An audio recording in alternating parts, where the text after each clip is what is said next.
Good evening, everyone. This is David Thompson, Chair of the Danvers School Committee. Welcome to tonight's forum. This is different from our standard school committee meeting. Over the last several months, our regular meetings, like everything else, has been affected by the pandemic. Back in the spring and summer, we were mandated to go to remote meetings that didn't allow easily for public comment. We then had a few live meetings where no one from the public showed up, probably because they weren't sure if they could. We then had to move to remote meetings again earlier this month, and our next meeting, which is scheduled for February 8th, will be remote too at this point. Therefore, we felt it was important to have a forum where the administration could talk about how we're educating children during a pandemic, but more importantly, where we could hear from you, the families with children in the Danvers Public Schools, about what is working and what is not working, so the administration can continue to improve on it. The goal for all of us is to get children back into the building, but there are a number of factors that don't allow us to do this overnight. I, along with every other member of the school committee, has received countless emails with a wide range of opinions on the subject. We're doing our best to make decisions we feel are in the best interest of the district, with our primary focus being the children we are responsible for educating. Unfortunately, we're not going to please everyone, but we do want to hear what we can do to make improvements as we work towards that ultimate goal. So tonight's forum will begin with an overview by Dr. Dana and her team. We will then open it up to comments and questions from the audience. In order to get as many people as possible, we're going to limit comments to 3 minutes.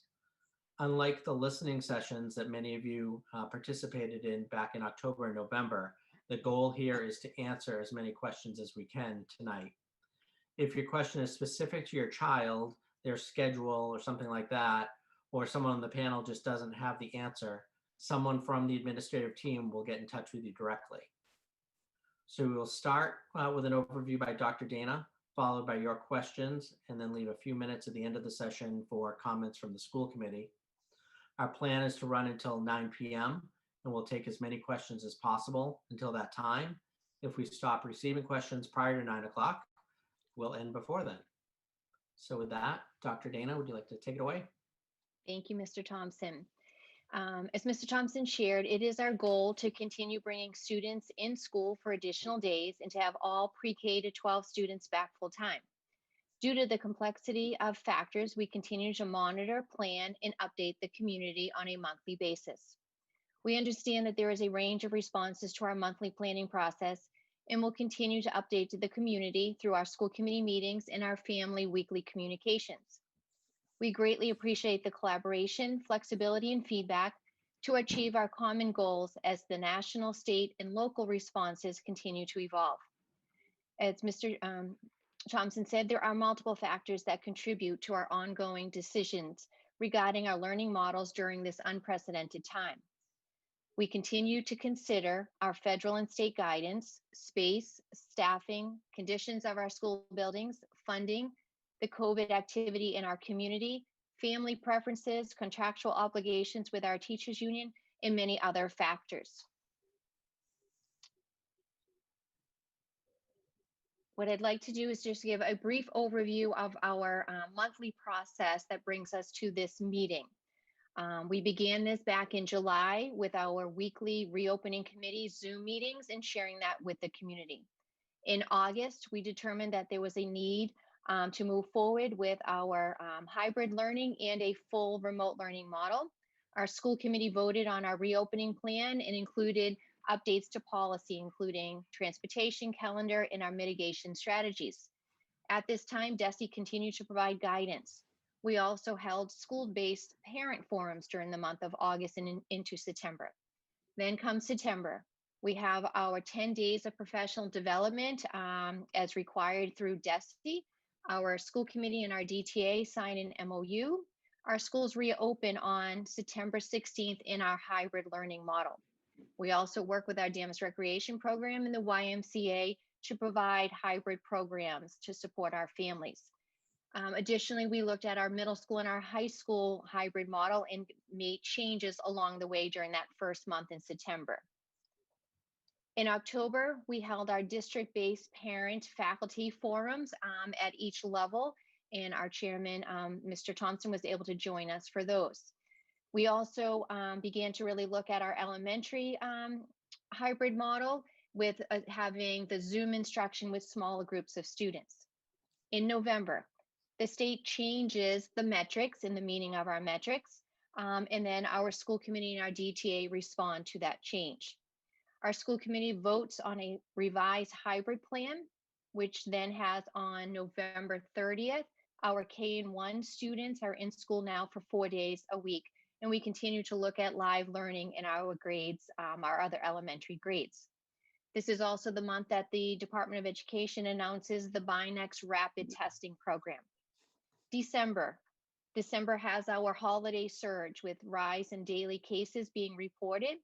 Our school committee votes to go short-term remote learning from December 17th through January 8th. At this time, we continue to work through the process of looking at short-term remote learning and also looking at more additional live instruction as preparing to come back in January.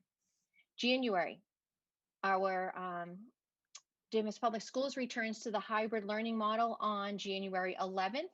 At the same time, our Department of Education is implementing new structured learning time regulations. We are in the process of beginning to implement the BINEX rapid testing through the Department of Education. And then the state also announces pool testing program, which is now in the process for us to review as the state gets that moving forward. And then for our February school committee meeting, where this brings us to tonight's community forum, the administration is working through looking at the feedback, including tonight's feedback, and working with our teachers to have a revised hybrid plan for the school committee to vote at our February 8th meeting. Also in February begins phase 2 of the state's vaccination plan, which would include the schools and our educators. So in closing, for the overview, although staffing and scheduling have been more challenging, we continue to update our learning model and add personnel as resources become available. We are committed to this continual process of evaluating, planning, implementing, and assessing through this school year, as it is our responsibility to take all of the information and feedback in educating all 3,500 students. We are incredibly proud of our DPS community and remain deeply grateful for your patience, persistence, and resilience. Thank you. Great. Thank you, Lisa. I believe we can open it up now. Mary Wormer is just going to let people in. Just to remind everyone, we're going to limit comments to 3 minutes just so we can get through everyone. If you do have your question answered and you're still in queue, you can drop out of that queue. And again, just before we do that, I want to take this opportunity to once again thank our teachers for everything that they are doing during this incredibly challenging time. And I know those of you that will be commenting, from the emails we've received have said many great things about how hard the teachers are working during this time. So please keep that in mind as well with your comments. I think we're ready to go, Mary, if you are. Yep. All right. The first person is Jill McKinnon. She's coming in.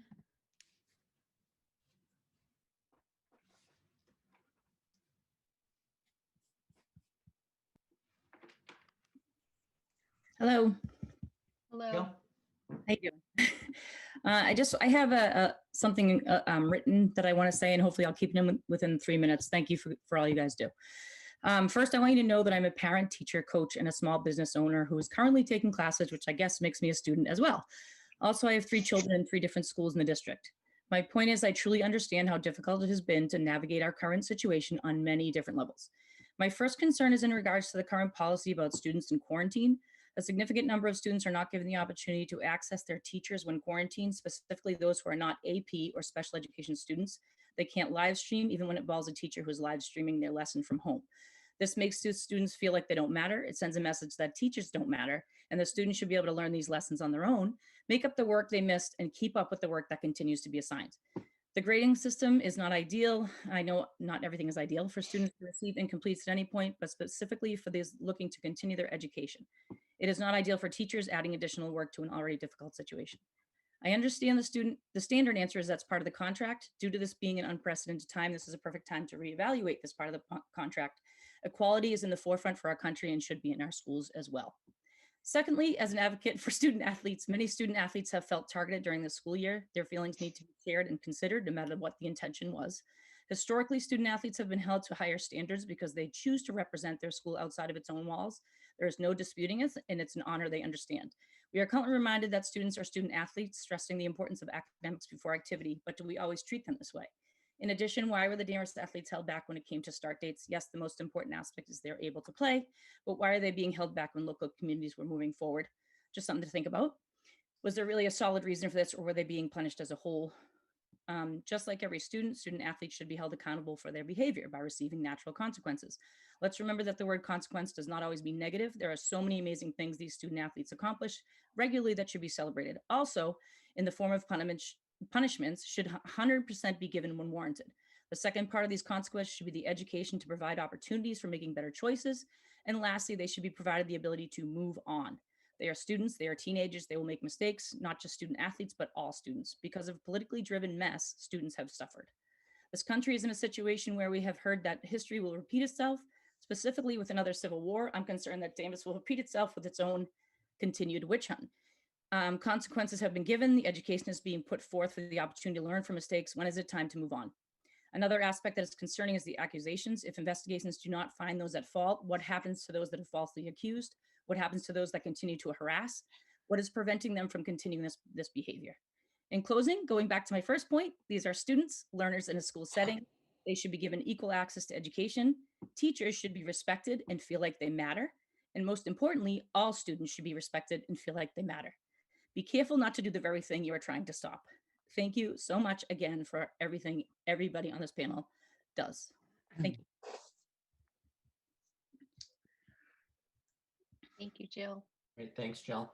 Dr. Dana, I don't know how we want, this is our first question, how we want to handle answering. Do you want to take that, or how would you like to respond? And the question is more around the quarantine access. That's the question. The rest was just kind of the feel. I wanted to advocate for student athletes as well. Thank you. I think, as Jill said, it is part of our MOU in looking at the live streaming. So the short answer would be that it is a piece in working with our teachers in changing anything of the pieces with the live streaming. Okay, because they are that what they're holding their students responsible for are something that they cannot always be self-taught. And it's tough to look at the grades being issued. This is not necessarily coming from my own children, but from, again, just being an advocate. Thank you. Thank you. Thank you, Jill. All right, we're gonna move Jill back to being an attendee, and then we're gonna bring in Carolyn Wilson.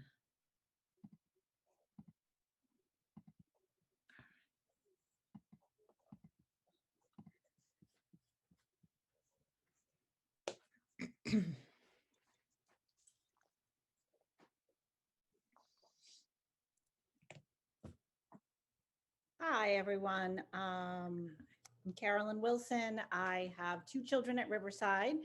I have participated via public comment and had an opportunity to meet with Dr. Dana and Ms. Wormers about some of my concerns. So I wanted to bring those forth to the committee as well.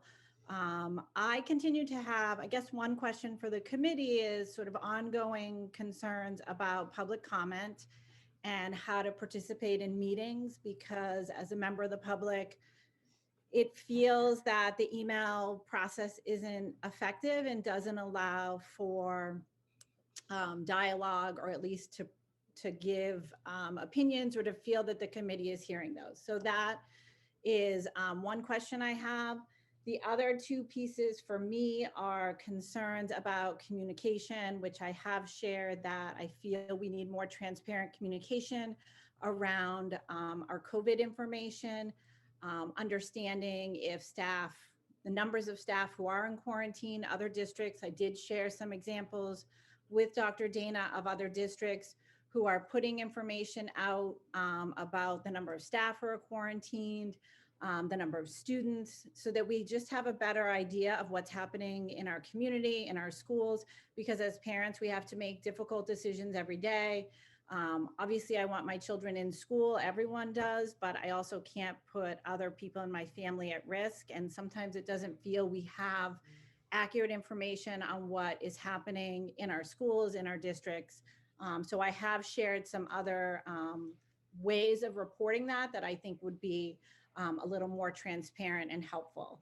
The other piece is just, again, around communication and transparency. In the last meeting, we were discussing learning time, and I really feel that I understand there are limitations, and I understand there are barriers, there are challenges. No doubt, I understand that 100%. But there's a lack of transparency coming out to families, and the committee, I don't feel, is really asking or demanding that. When we were reviewing learning time, it was kind of a sense that, like, okay, well, that's how we're doing it. We have an average. Instead of being transparent and showing each grade level and what we're averaging and knowing where the gaps are. Because I think there are many families who would be, I want to advocate, I want what is best not only for my child, but also for all the students. And when we don't know the gaps that are there, how are we making any decisions? And when we look at averages, we know our kindergarten and first graders are going to school 4 days a week. So that sort of skews things a little bit. And so I guess that would be another piece that I would really like to see, is when we're presenting that information, it's really unclear why we can't just have all the information on the table. Thanks. Great, thank you. Lisa, before you go, I'll just quickly address the meeting.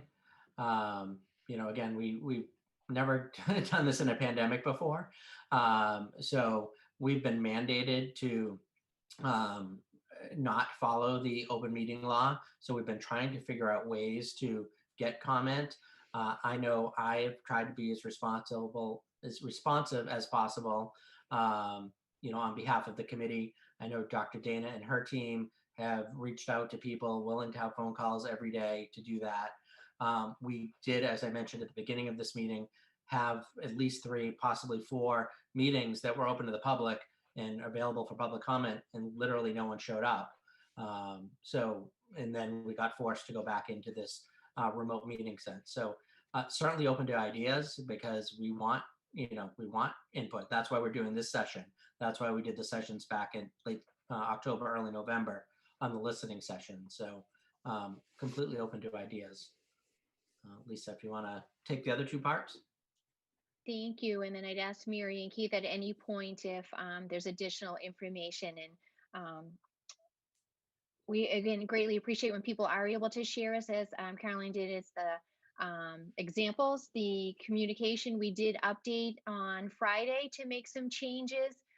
We continue to balance the piece for us around HIPAA and the privacy and what the public and what you're asking for. So what you saw on Friday was our next round. We'll continue to take feedback as we continue to move through this. And then the learning time, knowing the gaps, that is the work that we have been doing as an administrative team and working with our teachers. And we will be able to share more at the February 8th meeting as we look at our recommendation going forward for additional time. Again, we appreciate the feedback, and we'll be able to share more at the next meeting. Thank you. You're welcome. Thank you. Thanks. And Mary, as you're bringing the next person in, I forgot to say at the beginning of the meeting, if people could just identify themselves and say where they have students, what grades they're in, as well as what model learning they're in, whether they're fully remote or hybrid, that would be helpful. Yep. And the other thing is, Mr. Thompson, is I'm bringing in the next person, but in between the next person, the next 2, someone wrote a question, so we can read that question and try to answer it as well. Kristen Muscel is coming in.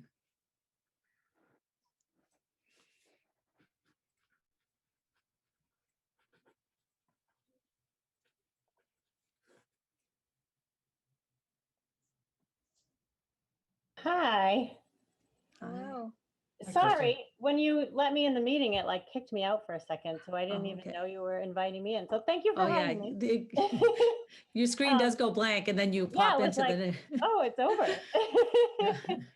So thank you for inviting me. I appreciate all of your time, and I want to get right to the point because I don't have a lot of time. I am a parent of a 4th grader, 7th grader, 10th grader, and 12th grader at Thorpe, Holton, Richmond, and 2 at the high school. And my question is similar to the question that Jill raised about the live streaming for the high school students. And I know you addressed it already, but I know that many of us are, concerned about the same thing. My 2 high school students have had to, this is the second time now that they've had to quarantine this year for different reasons. And when they are quarantining, our oldest, who takes AP classes, is able to participate in all of her courses, but our sophomore is not because she's only in 1 AP class. And so she's missing a lot. And through the asynchronous time, it's a struggle. And so I sort of am looking to you, the committee, the administrators, to look at ways that we can resolve that for these students, particularly the high school students, where I feel across the board, from the perspective of having kids at different ages, they're the ones that are suffering the most through this. They have the least live instruction, and the instruction that they do have, even though sometimes it'll say they have a 20-minute meeting, it's sometimes 5 minutes, it's sometimes just attendance. So I'm looking, to you, the committee and the administrators, like I said, to sort of help support that gap. And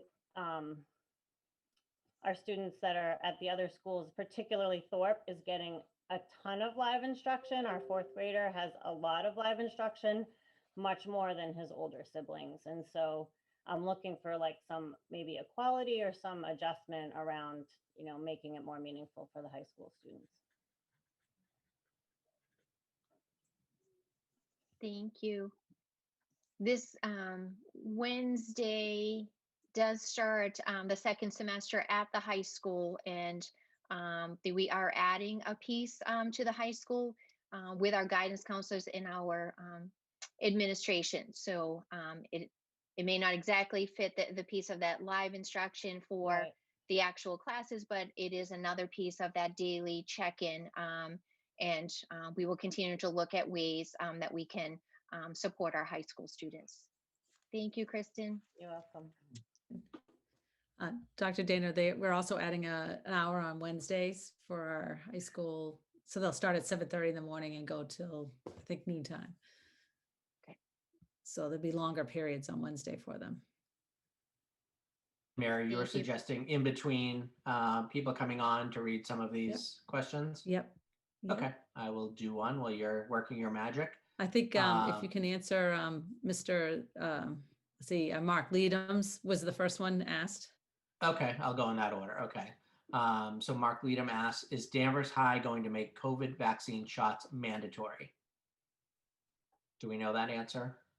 We do not have that answer at this time. I would say that I believe that would be a state decision, similar to the governor having the flu vaccine as a requirement, that would come through the state. Great. Do you have someone to bring in, Mary, and we can pepper these in Yep. between, or should I go on? Yep, we have Ellen Dugas.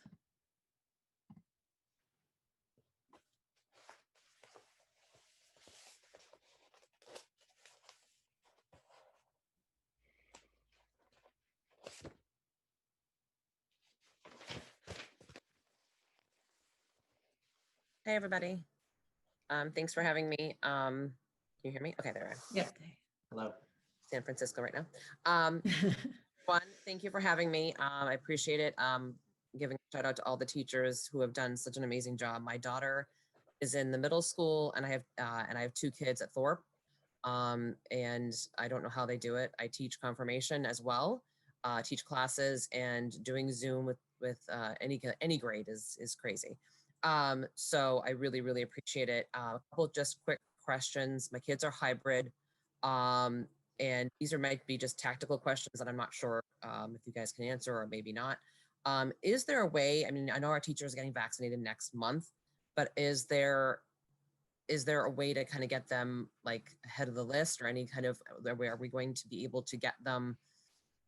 Is there a way for our town to get them vaccinated sooner rather than later, because I know one of my kids struggles, and his teacher had to go because he met with her in person, but now she's had to unfortunately leave just due to the situation. And it breaks my heart because, like, you know, she's the person that he admires the most, and doing it via Zoom is really, really hard for him. And I'm just wondering if there's some way that the school system can do it, but might not be the case, but just asking, just throwing it out there. And you had mentioned that pool testing, and I didn't really understand it very well. So if you can explain that a little bit more on how that works, because I was reading different articles on it and I wasn't really sure what that all entailed. And then the final thing is I teach confirmation classes, and God bless these kids. They are 9th and 10th graders, and it's just heartbreaking because I hear the stories they tell me, and they don't see their friends. And I just know at that teenage year, like, it's just so hard. And I'm just wondering, and because my kids aren't at that level yet, are there support groups for those kids? Because I feel like, I mean, I've had, you know, I get off those calls and I just want to cry because I just hear their little stories, and it's just heartbreaking. So I just don't know if at that level, I don't know high school yet. So if there is, just knowing that they just want to do a sport. They just want to see a friend. They just can't. And I just want to give them a hug through the screen because it's just so hard. And I can't even imagine as a teenager going through that. So that's it for me.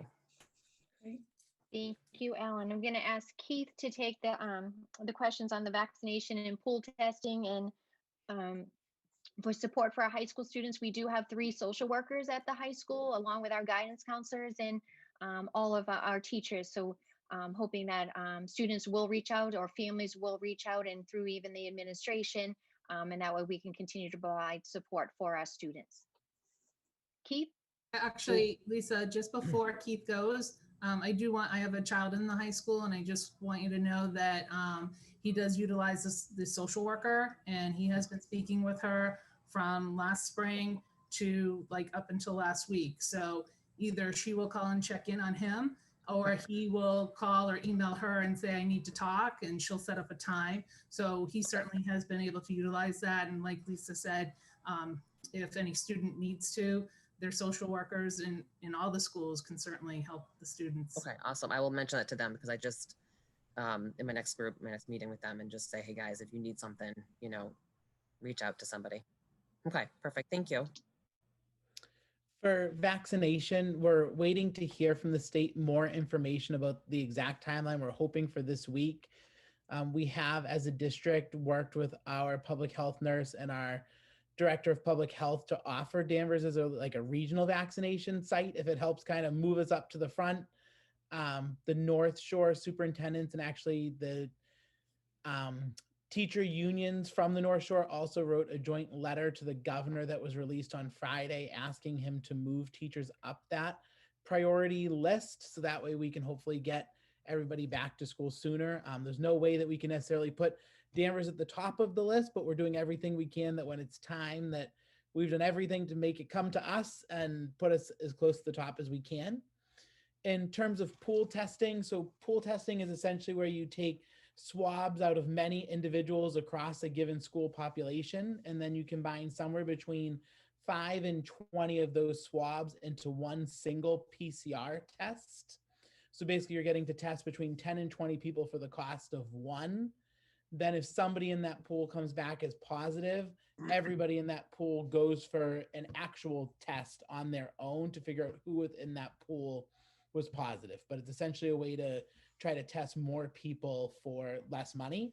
And we are in the process of talking about the state pilot program that runs for 6 weeks and what costs are associated with that. What are the logistics behind it? Is there staffing needs? Kind of how does it all come together? So we're in the exploration stage of that as part of the state pilot program. Thank you. Great, thank you. We have lots coming in on chat. I'm going to encourage people to come into the Zoom whenever possible. I know it's not possible for everyone, so like Mary said, we'll pepper a few of these in. There is a question from an M. Brigio, I hope I'm pronouncing that right. Question is, how is adding 1 hour on Wednesday and class meeting on Thursday and Friday enough time on learning? So I could take that. It's really a question for Mary, but I want to make sure she's focused in on bringing in the next person also. So Yeah. it is following the regulations from the Department of Ed. And again, it's our next step in the work at the high school. We'll begin second semester and again, have additional updates at our February 8th meeting. Right, and then Danvers High School is a challenging schedule to be able to offer a lot of remote learning time. What happens in the high school is different from the middle school. At the middle school, there's one course per grade level, one like ELA grade 7, one social studies grade 6. So it's a lot easier to provide, have the full remote teachers provide live learning time to them on a remote day because there's only one course that they have to cover. But at Danvers High, there's so many electives that go on in any one department that even just having one teacher per department to do some remote time is really would not even cover all the electives that we would have. So Danvers, that's why we're unable to provide too much content time during those days. We do have those optional support blocks in every content area on any given remote day. So if your student is struggling in, in their social studies elective or in their math class, they can go to those remote sessions and get help with the work they're doing that day. And so adding is just like a check-in. We're also doing like advisories type of work that in those check-in meetings. So guidance counselors will be there too to work with students, and depending on what age level you are, there's different topics that they'll be covering each day. So that's why the Danvers High has that. We have difficulty being able to provide live remote instruction on those hybrid remote days. All right, so I'm going to bring in Amy Kafalis, and she'll be in to ask her question.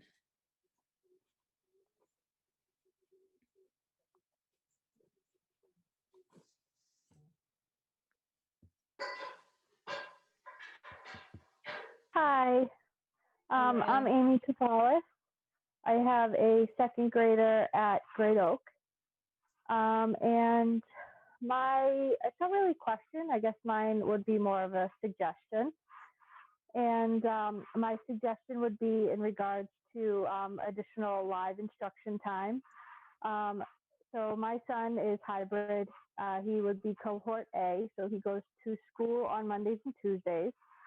And my suggestion would be the additional live instruction on Wednesdays, where every student is remote that day, where I guess I just don't understand why the teacher wouldn't be logged in the entire day and have all the students logged in the whole day too.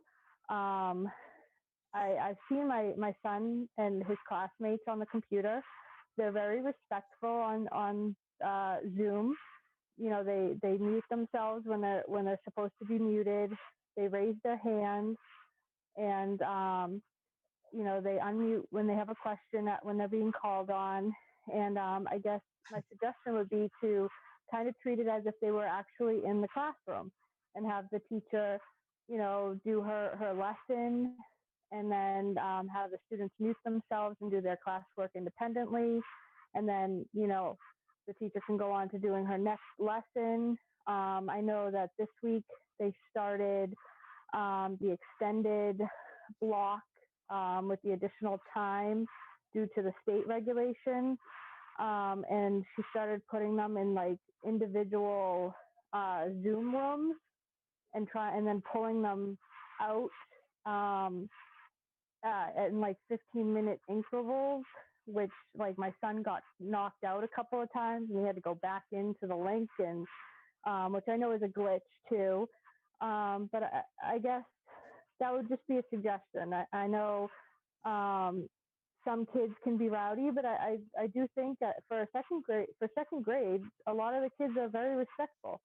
So like I said, that's just more of a suggestion on my part. Thank you, Amy. Thank you, Amy. Mary, will you bring someone in? I have a question from Alice Campbell. She says there's a fundamental issue with science at the elementary level. It is self-taught and there are no check-ins on the work. What is the district's plan to address this?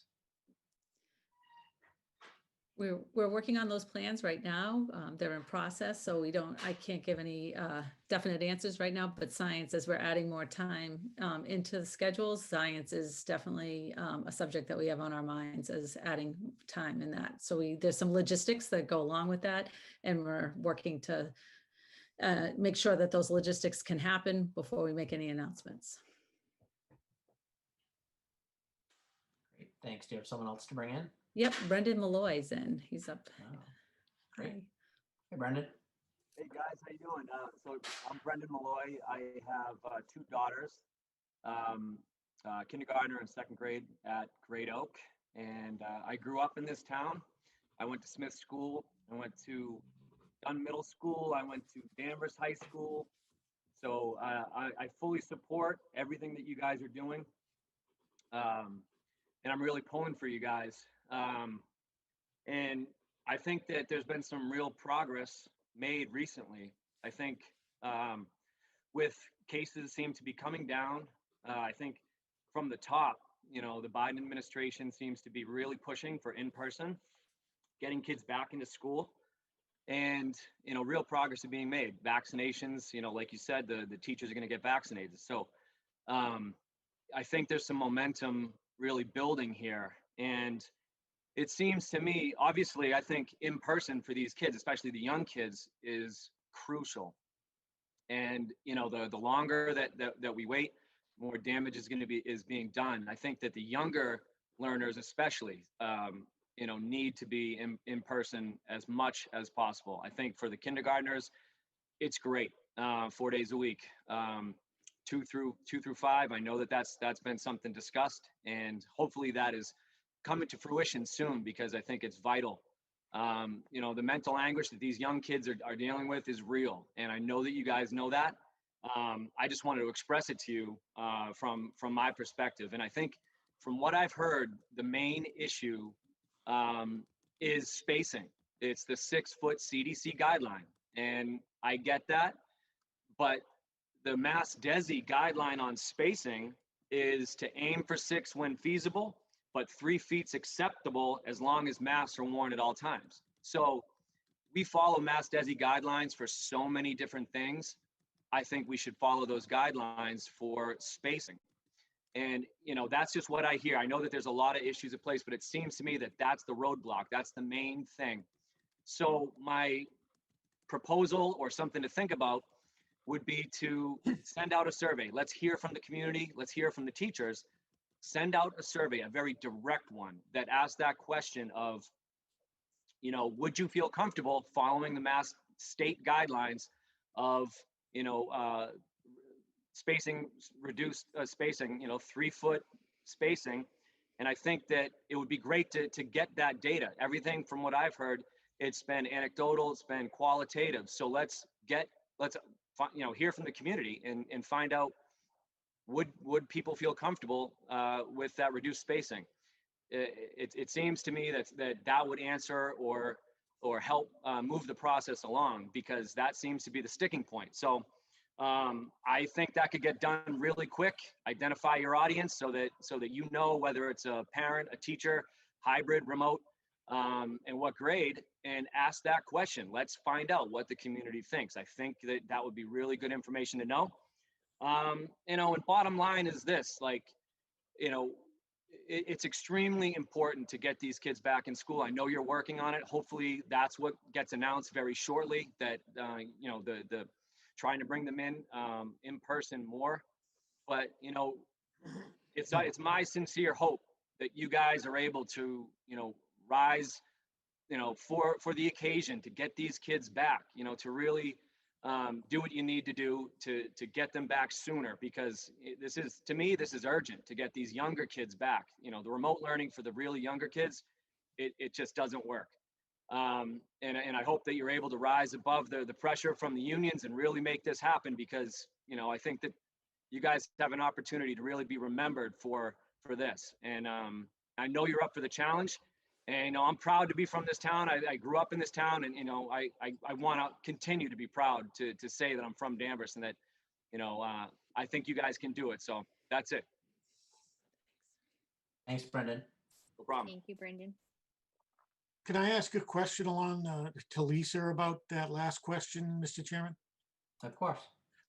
So my question quickly, Lisa, if I understand the memorandum of understanding correctly, and that's the document that we signed with the teachers in August, does that, as part of that document, require the 6 feet? Not, in other words, not just the state guidelines, but have we effectively agreed to the 6 feet in the memorandum of understanding?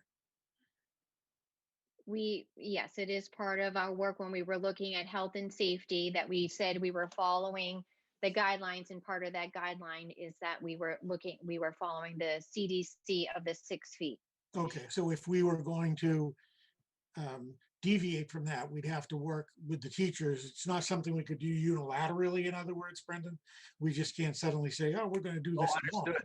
Right. Okay, as long as you're sure of that. Oh, Okay. oh, yeah, and if the teachers union might have, if they see that the teachers that are in their union actually are okay with following state guidelines rather than CDC, that perhaps could, help with the negotiations. But I just think if you do the survey, see where everyone's coming, and it would just be good to know where everyone lands on that, Thank you, Thank Mr. you. Chair. Of course. Thank you all. And this next question from online falls right in with this. It's from Eduardo Pena. What is the timeline that the school district sees all kids back in school full time? It's the $1 million question that everyone's asking. It is, and I think as we talked about at the beginning, it's on a month-to-month basis. Is there a number of factors that need to come together? So we will continue to update the school committee and with revisions, and then also updating our community as to what those next steps are with the information. So it is very encouraging that educators are part of the phase 2 for the vaccination, but the vaccination plan is from February to April. So we really can't give an exact date for that next piece. We need to go through each month, and in each month we are bringing forward either a recommendation or an update as to where we have been and where we're looking to go. So again, it fits in with the flexibility, and we understand that these timelines are not how schools and families working together have traditionally worked together. We usually give you a calendar for the entire year, and that's what we follow. And this year has been so different with the pandemic. So, but we will keep everyone updated on that monthly basis. Good. All right. Someone We're else, bringing Mary? in, yep, Mindy Murphy. Great.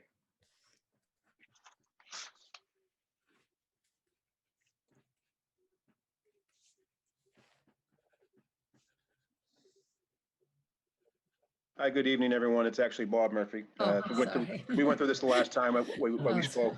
It's Hi, Bob.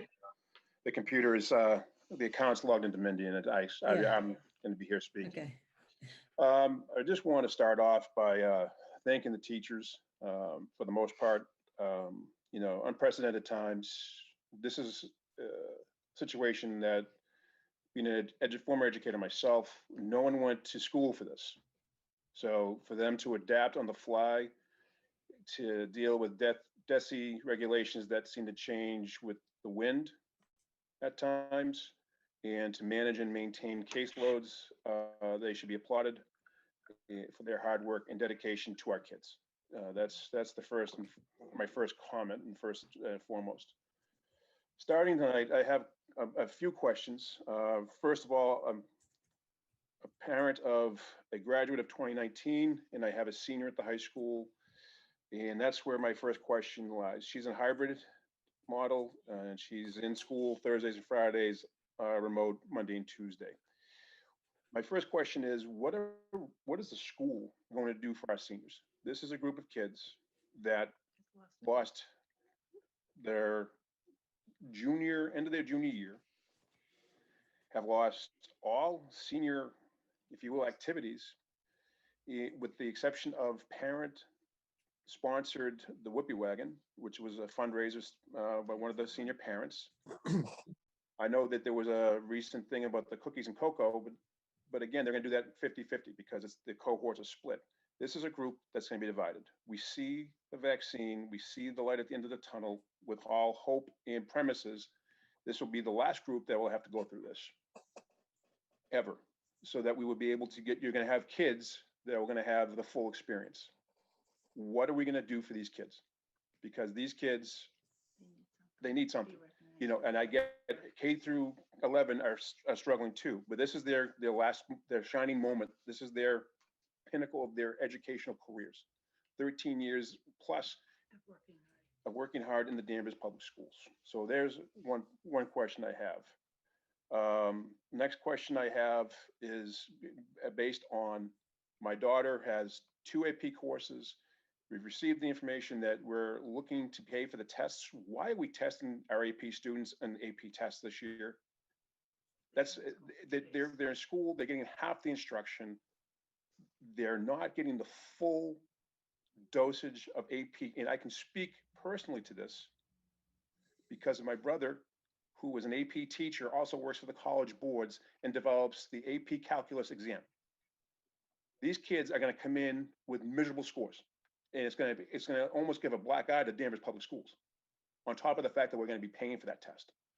I think that's something that should be addressed and looked at very carefully, because these kids are committing themselves to colleges. AP work is to be college ready. But if you're getting 2 days of direct instruction in an AP course and the 3 days are on your own, it's not going to fly. The next question I guess direct to Keith is, again, as a concerned parent/citizen of town of Danvers, have the Chromebooks arrived yet? We were told October, then November, and I get we're in a pandemic.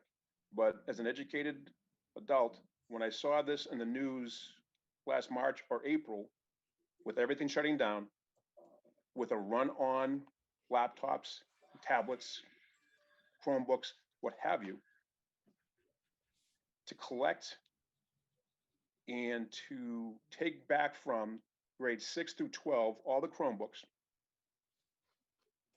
to distribute to the elementary without having product in hand for the upper students that are taking the most challenging and rigorous courses. It just didn't. It's not going to end. It didn't end well. And I know there are some pieces of equipment that are out there. My daughter had one that held the charge for 2 hours. Fortunately, she worked hard. She had the money. She bought a computer for herself, so to prepare for college. But to have a district pull back equipment in the middle of a pandemic without having reassurance of getting that equipment in good time is a huge question mark for me. Other question comes to speak about. Yep. Bob, can we get the answers for your first 3 questions first? Because just in the interest of time, we're at over 4 minutes now. Yep. Can I have the administration answer your questions about senior class recognition, AP testing, and the Chromebooks, and so we can move on to someone else? Yep. Thank you. Okay. Lisa. Thank you. I'll start first. We will work with the high school administration to get back to our high school seniors, and Dr. Colombino can send out a message. We have worked with the senior class and gave an update, I believe, at our December meeting, and we'll continue. It's, again, unprecedented. So looking at the regulations for indoor, outdoor gatherings is what we continue to monitor as we are able to put together activities for our senior class.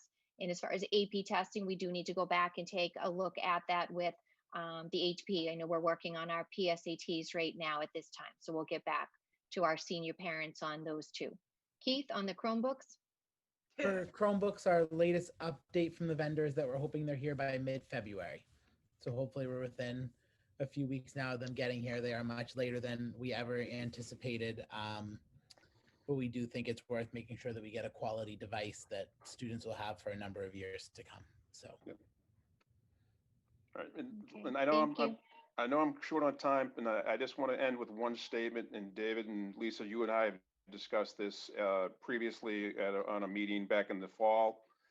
I still haven't gotten any answers from that meeting that we had labeled, but just a concern. You know, I read Phil Stacy's article this week. Lisa and Keith, I want to compliment you for at least reaching back out to him, because I've, you know, it's not easy dealing with the press sometimes, because sometimes they can misquote or they can use their own words. That being said, we are having a problem in the Danvers Public Schools. We seem to have a policy of push things under the rug, push them aside, hope they go away. And this is someone who has had children in the Danvers Public Schools consistently for 17 years. I can assure you that we have a great educational system, but when there are problems that persist, that go back years, and we have this one policy that seems that we need to have more people come forward. We need to have more people come forward. Last time I checked with any of my police officer friends, if there is a complaint risen, there's an investigation. You don't have to go find more victims. You don't have to wait for more complaints to come in. It should be one and done. I've watched my own child go through something horrific. I know for a fact we weren't the first parents to complain about an individual teacher. Unfortunately, because of past administration, there has been no follow through with disciplinary records. I know for a fact that my letter that I initiated, that I pushed and I kept pushing, and the only reason I stopped pushing was my daughter asked me to stop. I am the only disciplinary letter in that file of that teacher. It is a disgrace.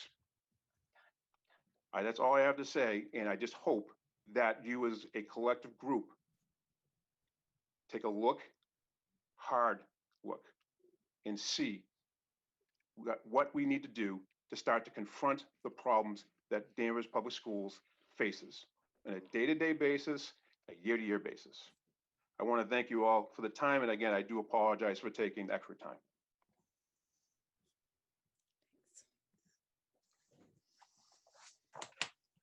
And just to quickly respond to that, in the broadest terms, you know, we did make a commitment to look into activities at the high school at the end of last summer. Those activities have taken much longer than we had expected. My understanding is we're getting pretty close to an ending on everything that is there. But the idea is, or we're certainly not sweeping things under the rug, just making sure, you know, to follow the process and let that process lead us to the conclusions that will, you know, that it will naturally lead to. I have one more question here online from Alice Campbell. And I asked this same question last week, Alice, so I know Keith knows the answer to this one. Is there a plan to keep the old Smith School open when the new Smith School opens to allow for more space? Should we have to deal with the CDC guidelines in the fall? So unfortunately, there are not plans to keep the building open at this point. We have done a cost analysis of what it would take to keep the building open. The costs are extremely high and not really economical. In addition to keeping the building open to utilize that space, we would also need to add additional staff, which currently is not in our operating budget to that tune. The new Smith School is built to handle the enrollment growth that we forecast to see over the coming years. So there is some extra space built into the school when we open it that won't be utilized in the first year. So there will be some more flexibility at the elementary level next year for space if needed. Thanks, Keith. Mary? Yep, we're gonna bring in Kristin.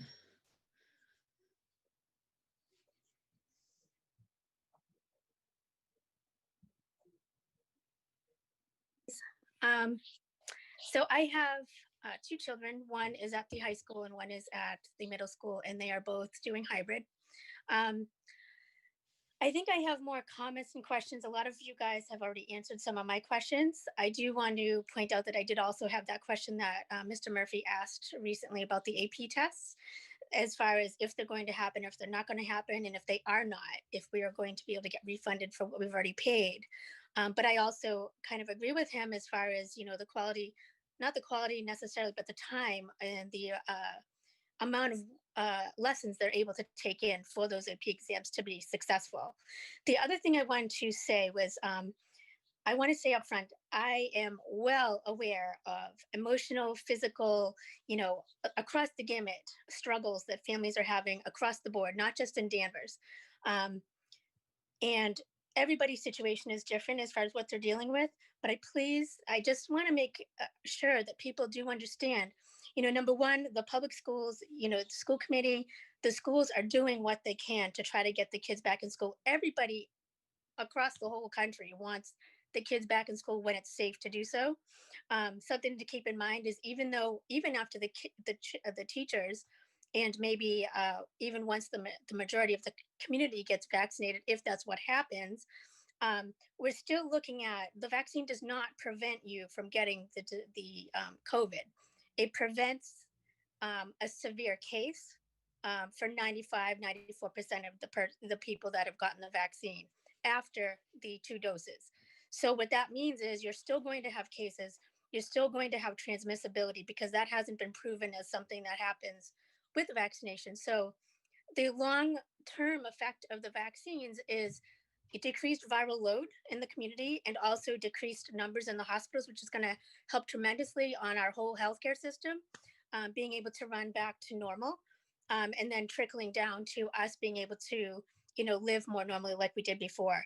I will tell you my concern is I can speak for my family, obviously, but I would think that there's some concerns about this as well, is that even when the kids are, whether they're teenagers or they're young kids and they contract COVID, I know some have already, but what we haven't gotten total research about are the long-term effects from kids having COVID.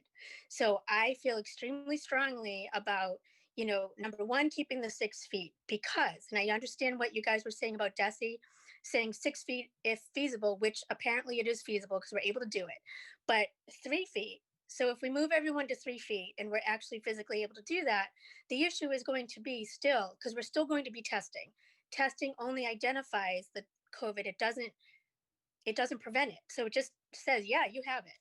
So if somebody has it in the classroom, that opens that 6 feet contact if people are 3 feet apart. So that means we're going to have more kids out in quarantine because that's what the guidelines are and they're appropriate. So I understand and I 100% agree. I want the kids back too, but I want it done safely.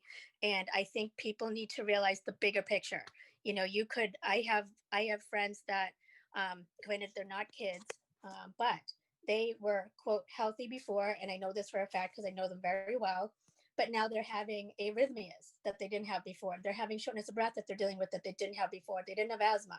They don't have it in the family. So these are things that I just make me nervous. And I don't think that we think about that all the time when we're trying to get what we want and we want the kids back. 100% I get that too, because I do too. I want to be able to walk around without a mask on. But again, when it's safe, I care about my patients that I work with. I want them to be safe. I want my family to be safe. And that means long-term effects as well. So that's kind of my piece, my comment. But I also want to say too, I work basically full-time, 4 days a week. I also have 2 volunteered positions that are like full-time jobs on the outside. So I want to commend the school committee with all of the work that you guys are doing, because I can't imagine that it's like a full-time job on top of your already regular, more than full-time job. So thank you for all the work that you're doing. And I know it's hard. And I know there's so many things coming at you from all different sides. And just if people can be patient for a little bit longer, I think we'll be happier in the end if you can just be patient. And I appreciate it. Thank you. Thank you, Kristen. Can we keep Kristen on longer? No, thank you. And you have a really good point there about the long hauler effects of COVID. They're becoming more and more prevalent. So that's a concern. And Lisa, just the beginning of her question about AP, am I correct? There'll be a modified AP exam of some type like there was last year. Is that correct? I can't imagine a full-blown AP like has been in the past. I would want to go back and do a double check. As we're Yeah. talking about going month to month, and Mary may have more specific information from working with the curriculum directors. Yeah, I'm not sure exactly what the test is going to look like actually, but I do know that the students have the option of taking the test. They don't need to, they're not like required like we do every year, you know, on a normal year, we would require if you're in an AP that to take the AP test. So it is that you can choose which, if you want to take the test or not.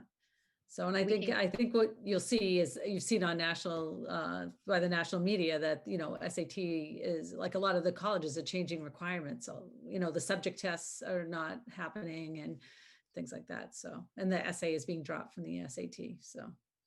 Great. Yeah, And I just have assume since last spring, you know, they were modified, you know, when they missed a couple of months of school, that with this year, they would have to be modified again.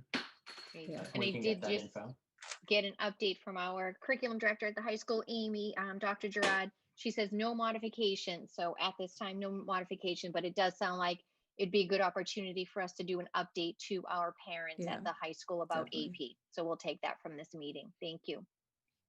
Interesting. We have an email from Earthworm Sally. She says, when were meetings ever open to the public to attend? Myself and friends were always under the impression they were virtual only. I addressed this at the beginning, maybe she wasn't on. They were virtual for a while when the governor made the mandate last spring.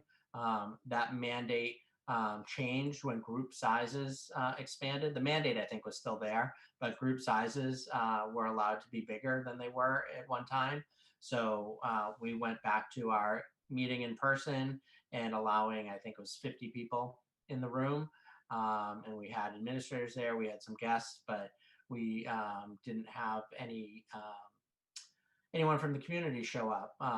You know, we're used to that in a normal year. That's very rare that the community members come. We were kind of surprised that people didn't show up during those, but you know, maybe we didn't do a very good job letting people know. I did let some people know in responses directly that they were welcome to attend meetings, but when we are able to open them again, we'll do a better job of letting people know. And Dave, I just want to mention, our agendas are posted ahead of time on the school's website as well on the town's website. And in those agendas, it will tell you whether or not if the meeting is virtual, I think, because if it's virtual, it will have a Zoom link to it. And if there's no Zoom link, it would be understood that you would be able to attend the meeting. Again, it would be dependent upon gathering numbers, but that is another way to find out if a school committee meeting is open to the public. I think we were live October, November, and December, if I recall correctly. Yeah, it was at least 3 months. I couldn't remember if we were live the month before or not, but I think you're right, Eric, those 3 months. And just so everyone knows, as of now, we will be Zoom on February 8th. We will not have a live meeting then. If that changes, we'll get that information out. Do we have someone else, Mary? Yeah, we have Michelle coming in.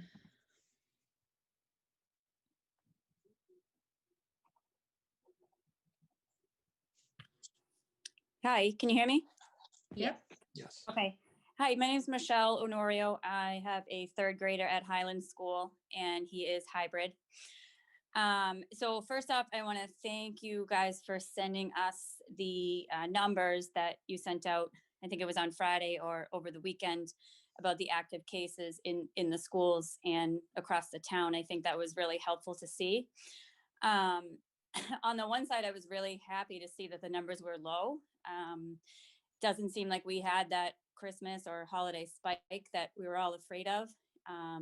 But honestly, on the other side, it made me more frustrated than I already have been. So I guess my question is, right now, there's one active case in the elementary school and 139 people in the entire town. And I'm a numbers geek, so I just did the math. You know, that's only 0.005% of the entire town. In my opinion, those numbers do not support a hybrid model or remote model. They support a full-time in-person learning model. And I'm sure there's more to it, but I guess my question is, what do the numbers have to look like for us to go back to school full-time? Does it need to be 0 in the school? Because to Kristin's point, that's never going to happen. This is a disease that's here to stay. We just need to learn how to manage it and be safe with it. At this point, and I hope that I'm wrong, but it seems as though our children's education is not a priority. My son is in 3 youth sports right now. All rec facilities are open. I have to send him to a pod on Wednesdays and Thursdays because I have to work. Arcades are open, restaurants are open, et cetera, et cetera. The only thing that's not open full time right now are the schools. And in my opinion, that's not right. It's really upsetting. I think it was Brendan that said it. We need to rise up. This needs to be a priority. I can only speak to elementary school kids. I'm sure it's really difficult for the middle school and high school kids as well. But I mean, my son's 8 years old. Remote learning does not work. And he's a good kid and he's a good student, but it does not work. In the beginning of 3rd grade, he was quote unquote ahead for his grade. And now he's falling behind. And it's just sad. And I understand that these are different times and I get that. But especially now with the teachers being able to get the vaccine on February 1st, I mean, that's next week. So I guess my second question is, what is the timeline? And I know that's the $1 million question, but if we can get them vaccinated in February and March, assuming they're comfortable with it, is April 1st a realistic expectation to get these kids in school 5 days a week? Other towns are doing it. They've been doing it since September. And I know that we're not other towns. I get that. But my mother-in-law is a teacher in Gloucester. Since day one, they've been full-time, 5 days a week. And they do it because they do the 3 feet apart. And they haven't had any major spikes, nothing more than we have. The kids are doing awesome. They're wearing their masks, they're social distancing, they're doing what they need to do. And I think that would be the case if we went back to school 5 or at least 4 days. And I love Brendan's idea. Send out a survey. We got that survey in the summer about whether we would do hybrid or not. Send out a survey and ask, instead of the choices being hybrid and full remote, how about full time in person and full remote? Is that an option? So I'll end now. I'm almost at my 3 minutes, but I guess those are my questions. And thank you for listening to me. Thanks, Michelle. Lisa, do you want Thank you. to respond? Sure. And then the overall piece of it is we can't give you that date at the moment. So there are a number of factors. The percent of cases is one part of it. Different pieces have come up this evening with the 6 feet. And we continue to look at the different plans. And again, we will have a recommendation to school committee at our February 8th meeting as to, again, progression in bringing more students back into our schools. I would just like to one clarification point around the vaccine. Teachers are included in phase 2, but similar to phase 1, phase 2 is going to be tiered. So at the moment, 75-year-olds and over are the first tier of phase 2. The second tier is 65 plus, along with people with 2 medical conditions, which was kind of just recently added in. And then teachers are in that 3rd tier. So yes, phase 2 is going to start February 1st, but at this point, teachers have not made their particular level of the 2nd tier to be eligible for the vaccine yet. And Keith, I'll just add, even if it was February 1st, and let's say, tier 3 of phase 2 comes February 15th, not every teacher is going to be able to get vaccinated on February 15th. There's just simply not enough vaccines available. That seems to be another problem, the rollout of the vaccine. So that's going to take some time. Mary, as you bring someone in, Yep. The next question is from Emily Viator. When weeks include a holiday or teacher professional development day, why isn't the remote Wednesday removed in favor of evening out in-person learning? Other districts have been working this way since September. Thank you for your time. And I'm sorry, it's Justin Viator with 2 students at Thorpe. Thank you. Overall, we've looked at balancing off the cohort A and cohort B. So if we've had a Monday holiday, we've had a Friday professional development day. So that was the method that we chose to implement for this school year. And Now we work our way through the springtime. Okay, now we have Laura. That wasn't my dog. So I agree with everything the last speaker said. I just wanted to say, I was going to say a couple of things that she said. One is how Gloucester is doing it, because I worked in the Gloucester schools for 5 years, and the school I used to work at, the elementary school, has been back full-time since the beginning, 3 feet apart with the 0 issues. They haven't had to shut down at all. Also, I did have a question about the Chromebooks, but that was answered. My other question is, has there been any kind of a survey or anything given out to the teachers to see how many of them actually are willing to get the vaccine? I think that would be something that should be investigated. Because what if they decide, or the union decides to tell them that they're not going to get it? I wouldn't put it past the union. You know, I think a survey should go out to see what the interest is in the vaccine, because if they don't get it, then what? Where are we then? Because everybody wants to get the kids back into the building, allegedly. I'm not really sure the teachers feel that way. Not all of them. I know a lot of them do, but I think it's that small percentage that are influencing the union to protect them, because they don't want to go back to school. That's all. That's my only question really that's left, is if there, you know, are we going to find out if the teachers want to get the vaccine anytime soon? Thank you. Thank you. Lisa, I don't even know if you have an answer for that.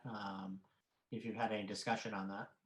Right, I think it's our work. And I would say that in our conversations with our teachers, that qualitatively that our teachers do want to come back full-time into our schools, and the vaccination is that next step. So I don't see us doing a survey at the moment. I appreciate the feedback, and we're taking all of this feedback, but my initial piece would be is that we will work through the process, but it is all of our goal to have our students come back full-time as we continue to move through this process.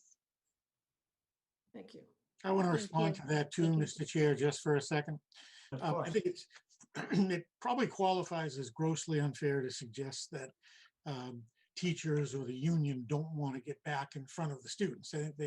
We know that they do. We've heard from teachers, you know, they have safety concerns.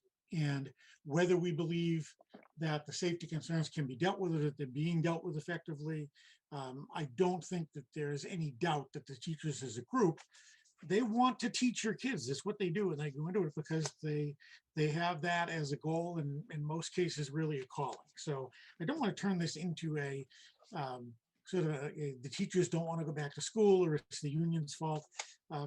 There's a lot we don't know about this disease, as Dave was mentioning earlier, and I think people just feel differently about it depending on who they are or what their family situation is. So I have faith that our teachers want to get back to school as badly as you want your students back in school. Thank you. Well said, Eric. Thank you. I have another email while you're bringing someone in, Mary, from Amy Cangiano. Sorry, Amy, I'm probably pronouncing your name wrong. A previous caller mentioned that her 4th grader has a ton of live learning, ? As of right now, I have a 4th grader at Smith, and she does not have a ton of live learning, just 1 hour on Thursday and Friday. Does each elementary school have different live learning? No, nope. They should have at least an hour and 45 minutes on their remote hybrid day. They have a 15-minute check-in with their teacher, an hour of math with the remote 4th grade teacher, and then they should have an additional 30 minutes of instruction. And the classroom teacher just decides what that content would be, so they can choose from science, writing, or reading, and they direct the person that's teaching that 30 minutes and what content they should be teaching the students. So it's the same at every school. Thanks, Mary. Looks like we have Caitlin in. Hi, good evening, everyone. Thank you so much for this opportunity. I think, this gives parents a place to feel that they can be heard, and it's very, very, very appreciated. Given that we only have 3 minutes, I just want my biggest piece that I just wanted to ask about was the equity of learning. So at the last school committee meeting, we learned about Danvers's plans to increase to the DESE recommendations or their guidelines of 35 hours over 10 days.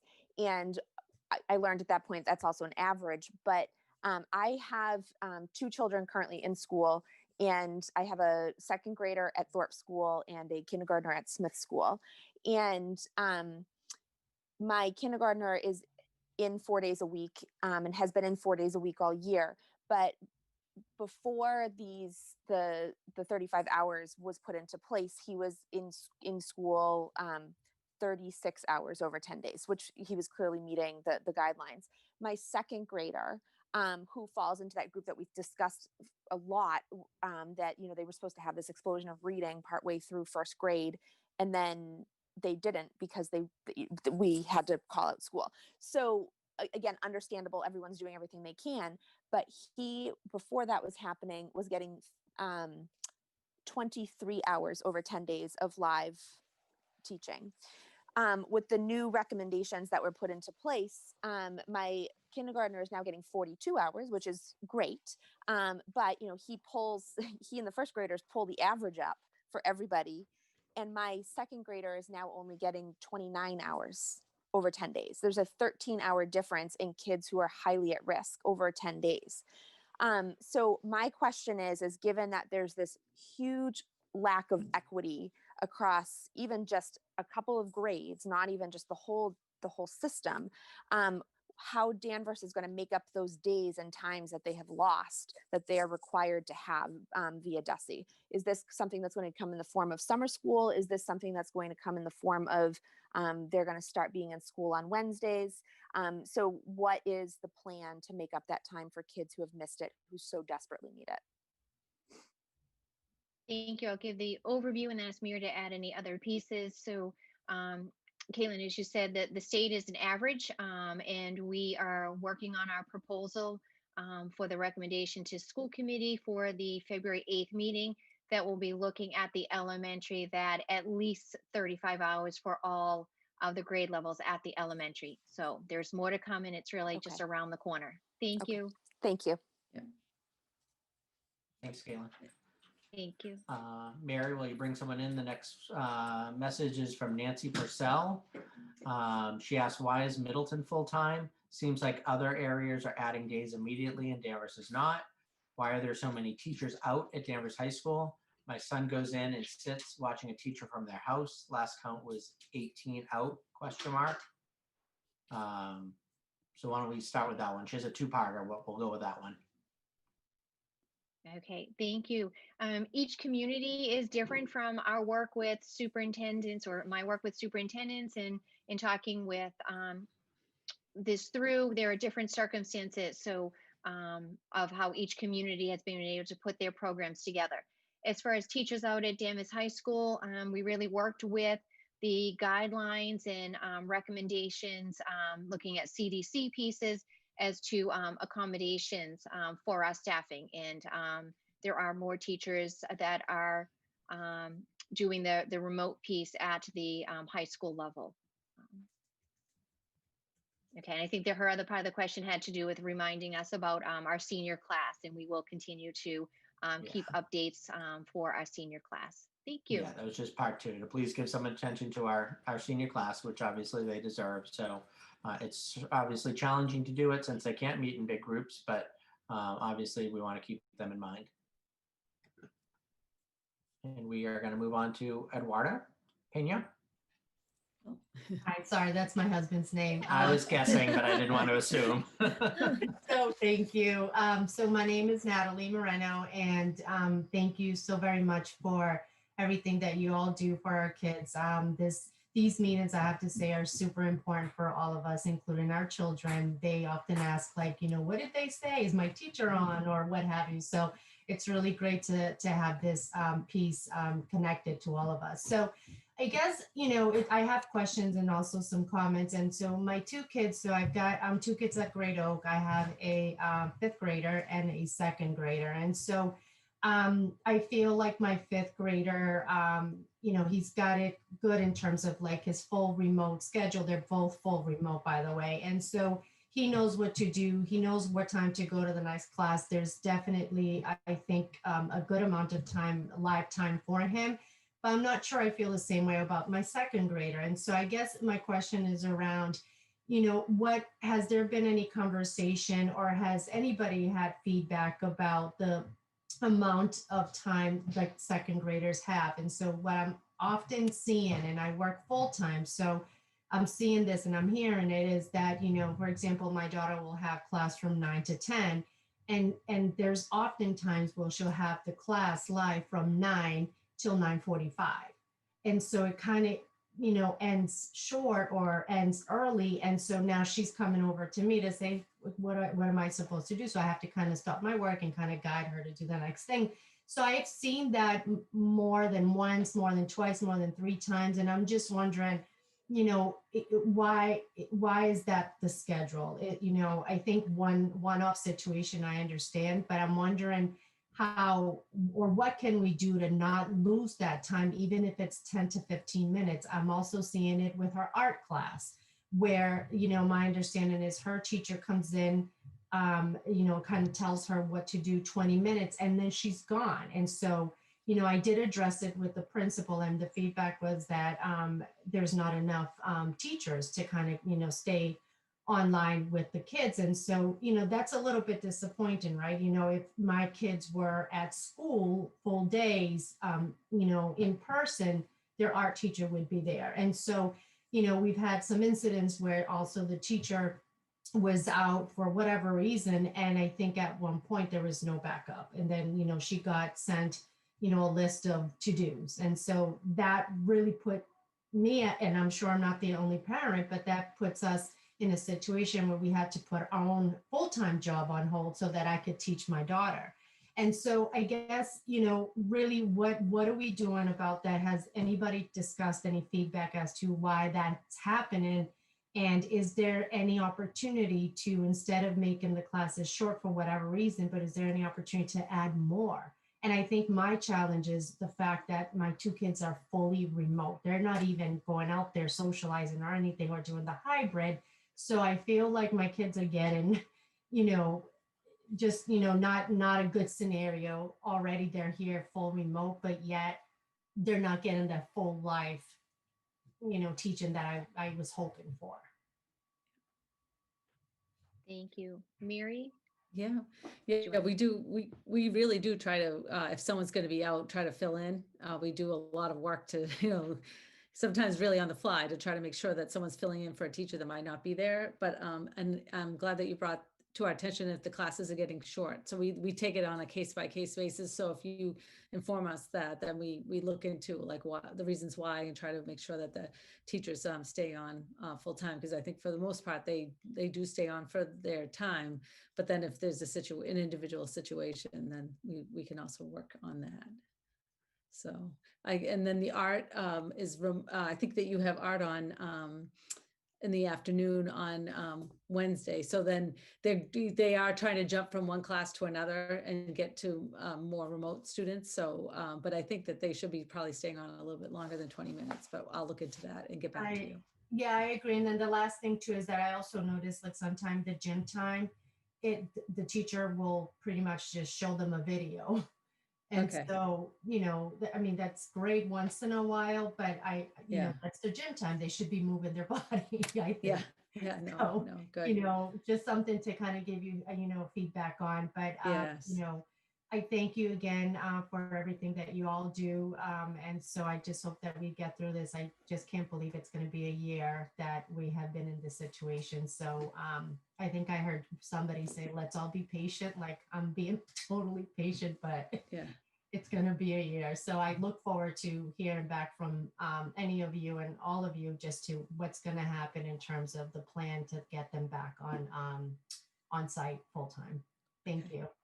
Thanks. Actually, I just got a text in too from the person that works with the remote teachers. The specialists are 20 minutes long each, the specialist time on Wednesday. And again, it's because they have so many remote classes that they're trying to get to. So we really we had the specialists that had free time. There's only so many of them. And so we were only able to. Yeah, but I'm wondering if there's an opportunity to get like volunteers, like, maybe senior volunteers to stay with the kids. My concern is the fact that, the kids, I hear them and they start doing their art and they get engaged. And as soon as the teacher leaves, they forget about their project and they start like talking. And it's social time, which, that's okay, but not everyone's day. Okay. Great. Thank you for that. Thank you. Thank you very much. There are a lot of repetitive questions from the same person or same people in the chat. So I'm just going to skip to new questions for new people just out of fairness. So the next one is from JC asking, is there a medical professional that educates committee members regarding guidelines and the science behind COVID? And is that taken into consideration when making decisions about reopening schools fully? Is there anyone reviewing the most recent research about the spread? Is there someone tracking negative psychological effects of hybrid/remote learning? And is that considered when making decisions about reopening? I don't know if anyone else on the committee wants to take this, but we look at all kinds of factors when we're making our decisions for everything. And I don't honestly think anyone knows what any of the negative psychological effects that this disease and the time we're living in is going to have on children or anyone. But anyone else want to add to that?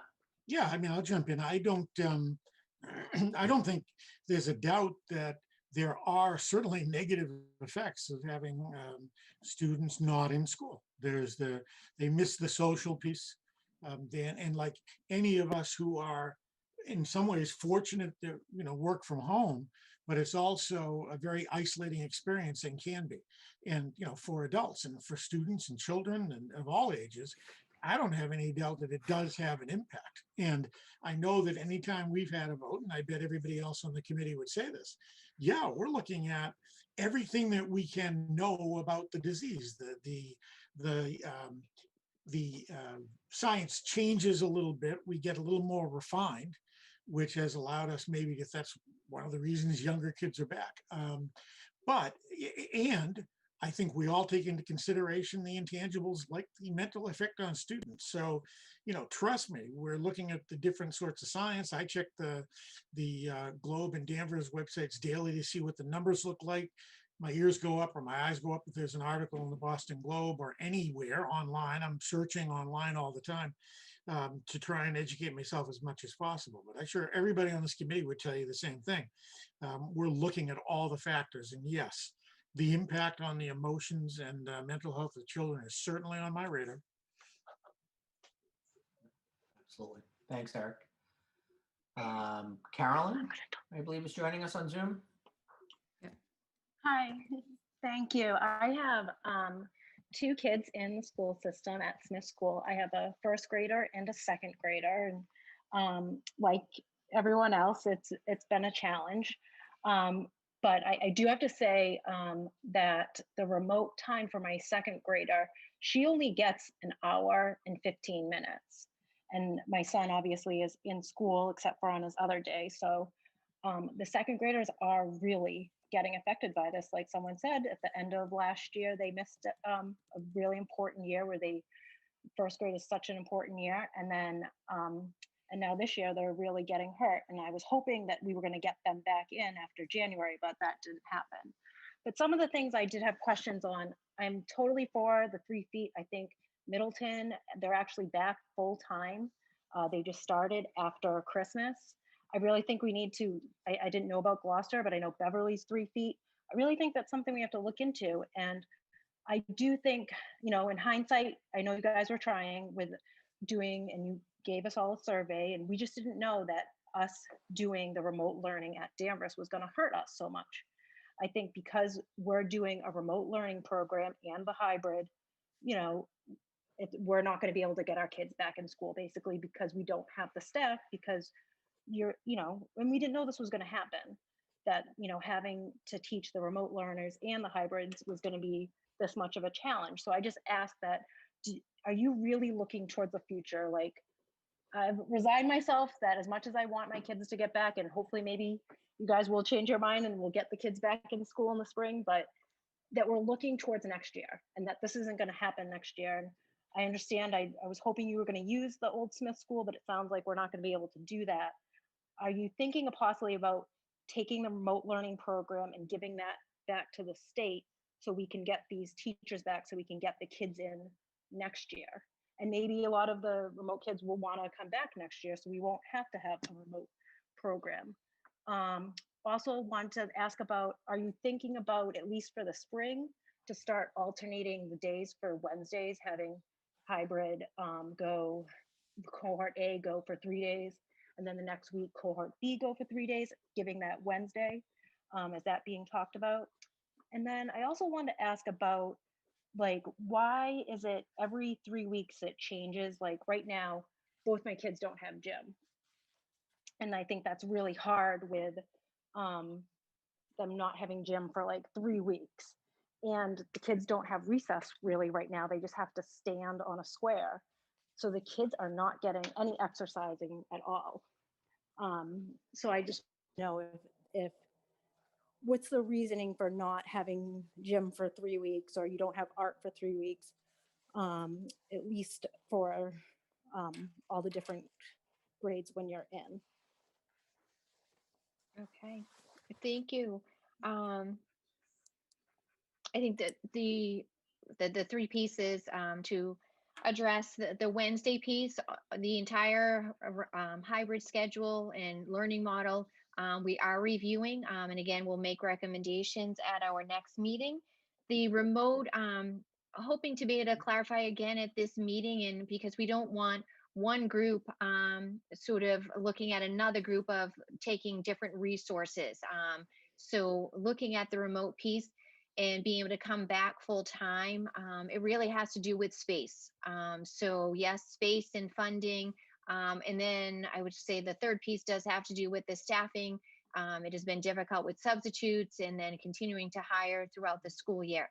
But really the piece with the remote learning in our full-time academy, scheduling wise, some challenges, but really it is, again, I said it at the beginning, it's our responsibility to educate all of our students. And at times when the state is also putting out statewide programs, but it may not be exactly what we thought. So that was something that we caught in August of thinking that we could do something, and then looking at it is that it really made sense with what we knew about the vendors, that it wasn't a state program. It was a way for us to have vendors without having to go out to vendors on our own. So that really is the difference. So hoping to clarify that continually with the community of the choice of why we have our teachers, and we've always had our teachers educating our students. So that was the Wednesday, the remote, and then the elementary piece for a cycling through with the 3 specialists for 3 weeks. That really was looking at having a time with your teacher, in the specialist, and then moving on to another group. So some of it for exposure and also for scheduling wise for students with the hybrid model.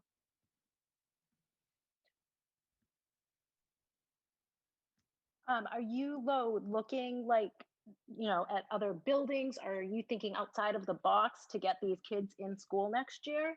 Like, I'm just, or is everybody going to be at the, like, will everybody able to be able to fit in the new Smith School? I just want to make sure we're looking towards the next year too, to not have this, like, to be back in school.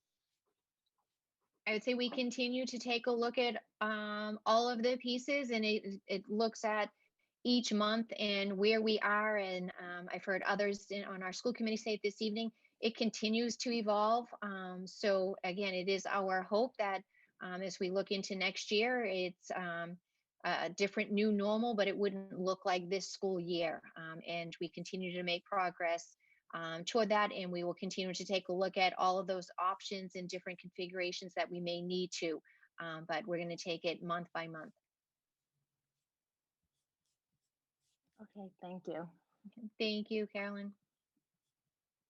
Thanks, Carolyn. And this answer from Nicole, or a question from Nicole, has been on here for a while, as have most of these questions.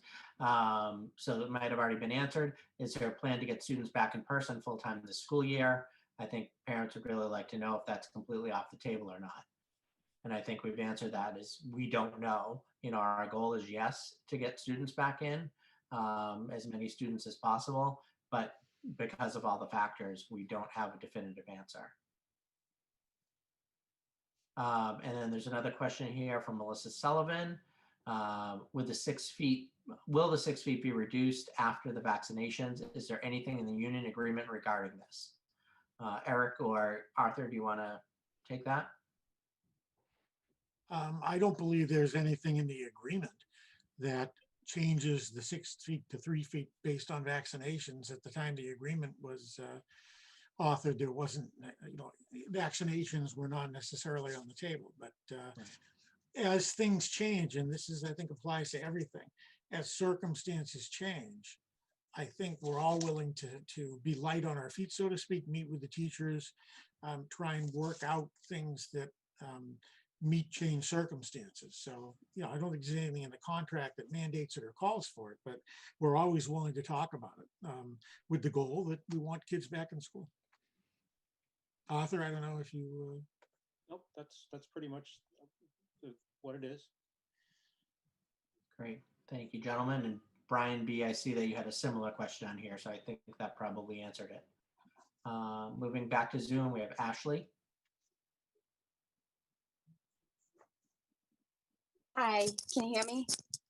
Yes, go ahead, Ashley. Okay. Hi, David. I know you've been hearing from me a lot lately. I wasn't planning to speak tonight because you've gotten so much information from me. I've really been inundating you guys, and my husband already spoke.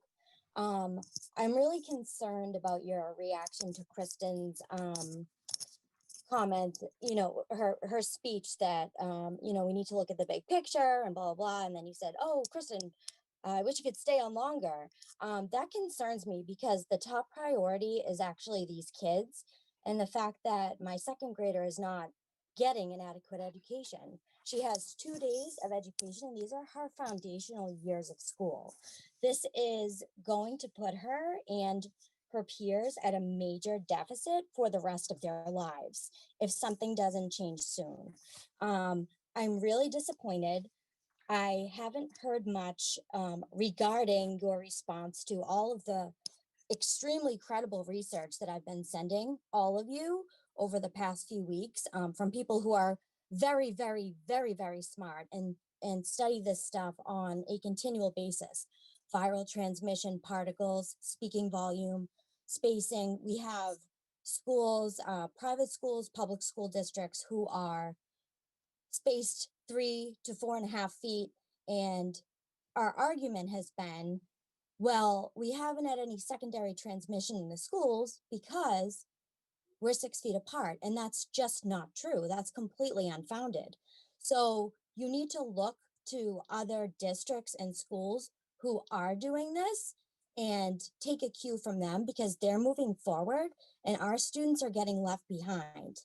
And I just don't see how such an insurmountable task is going to be overcome for them, even in the coming years, not to mention the mental health aspect. I'm hoping that you'll look at the big picture, not just from an educational standpoint, because these kids really are at a significant deficit for their learning. My daughter lost a third of her first grade year, and now she's basically on her own to self-guide her education 2.5 days a week. And that is unacceptable for a 7-year-old. And if she didn't have me, a supportive parent and resources, I just don't know what some of these kids must be going through at home. It's not sustainable. And I don't want to hear any more about the contract, the MOU, whatever. It's time to renegotiate for these kids. You are all publicly elected officials who need to stand up for these kids. They are not getting what they deserve as far as an education. And the Danvers Public Schools' sole responsibility is to educate these kids. And I've sent you evidence that this is safe to do. We're talking about 18 inches. And just further, The plan that you all submitted to DESI on August 10th is not the plan that you actually implemented, and no one has responded to me about that question. So I would just take a good hard look at how you're responding to different people. Like, the path of least resistance isn't always the best way. And I don't want to hear we're doing the best we can, we're educating in a pandemic. Like others have said, this is a long-term issue.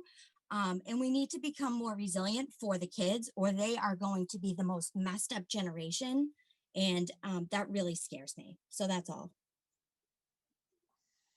Well, Ashley, I'm going to just stop by responding and apologizing if I offended you with my comment or anyone else. The only reason I said that is because Kristen paid the school committee a compliment. We haven't received very many of those over the last several months, so I was making a little joke of it. And again, I'm sorry if I offended you, because you're right. The education of our children is the most important thing, and that's why we have been elected to do this job. And I really look forward to seeing lots of people running for school committee when the next election comes up this May. I believe, Ashley, I've responded to every email you've sent to me. I've read most of the documentation that you have sent to me. Not all of it, I'll admit, because I have a full-time job too, so I've been trying to do that. But no one on this committee is, not working hard to get our children educated. And we will continue to do so. And please continue to send information to us. We're looking at it all the time. We're looking at what other districts are doing. There are a lot of districts that are still 100% remote. We are in a hybrid model. There are a few districts, not many I know, that are K through 12 or pre-K through 12 that are doing 100% in person. But we are working, and we can certainly do better. And that's why we're holding this session. I don't know if anyone else wants to comment.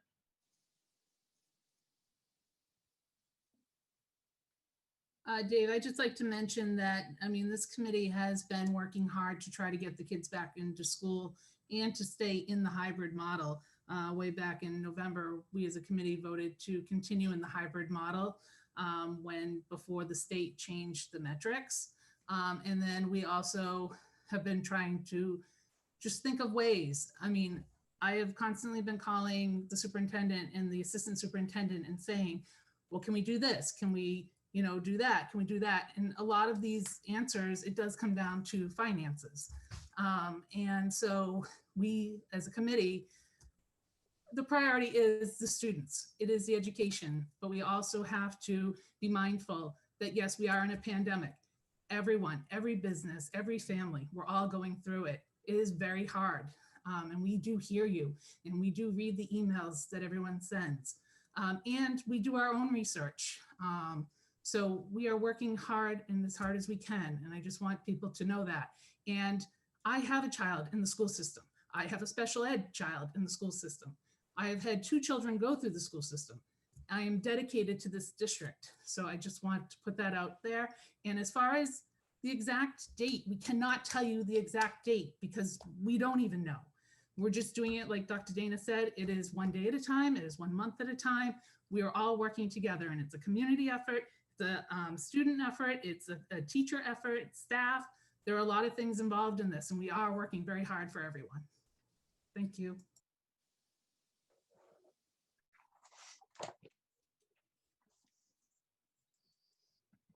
Great.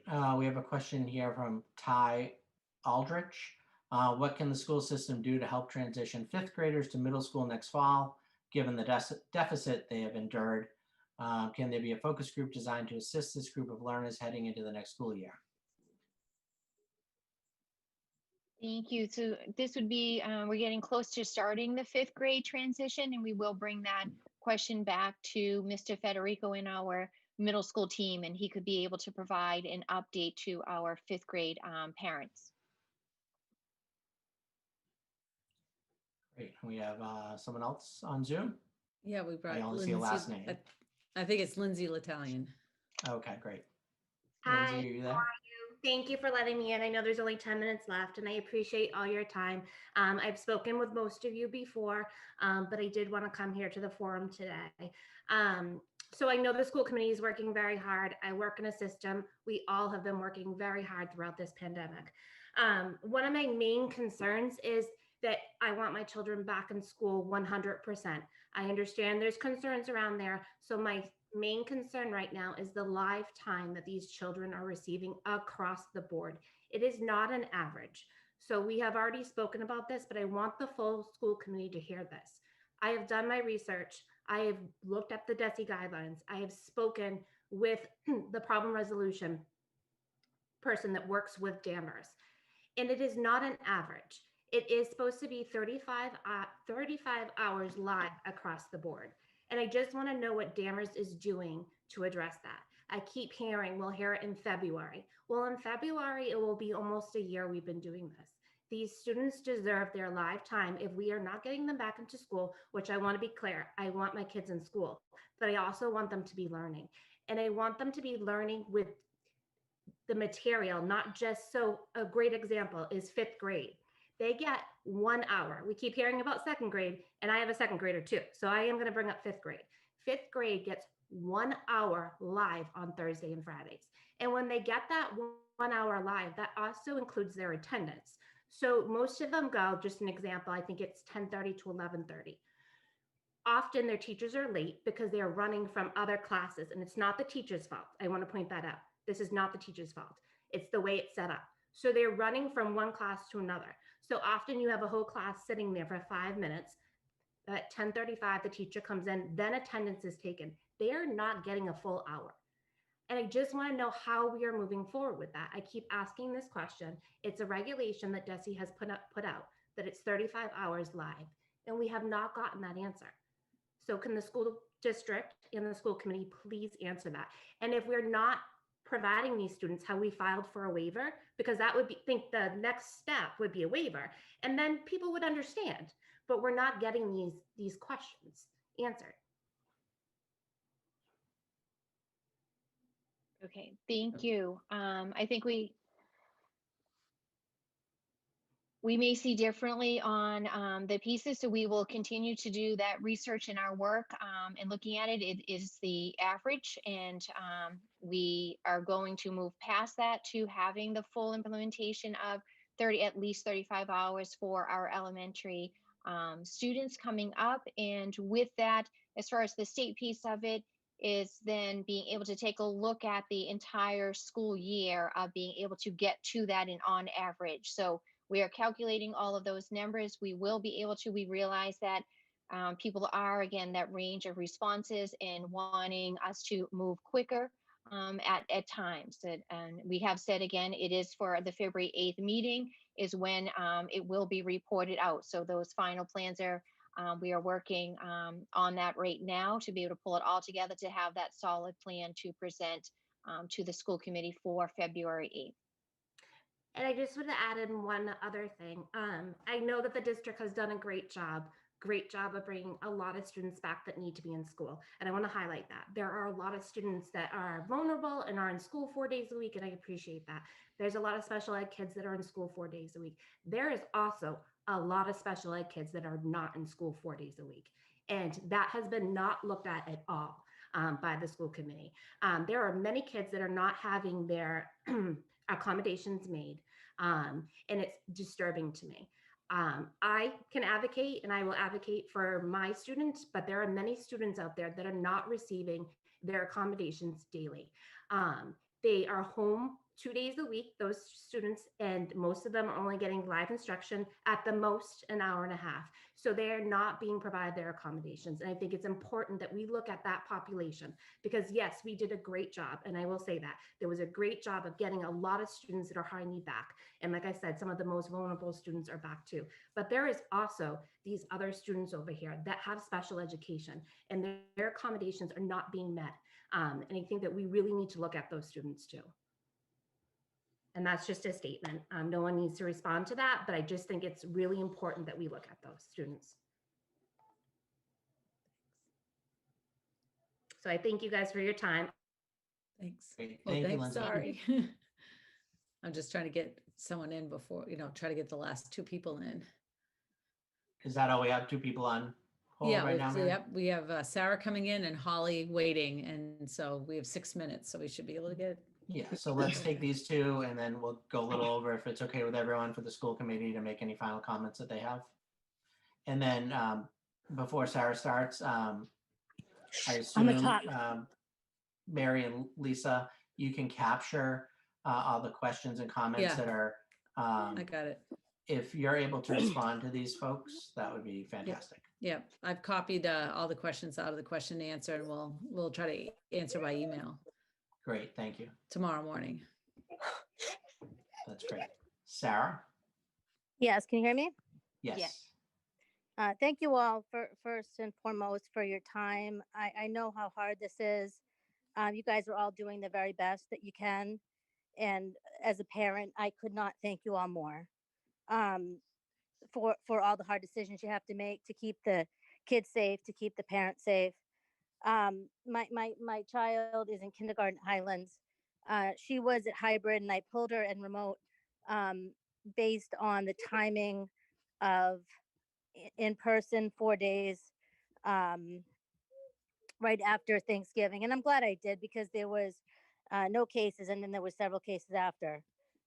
My question is, in terms of the testing that is going to be accessible to the school with the rapid test, that's with symptomatic cases, I'm wondering what can be done for testing on a surveillance basis for children and teachers before they go to school, whether it's daily or weekly, to pull asymptomatic, results out before there's potential spread.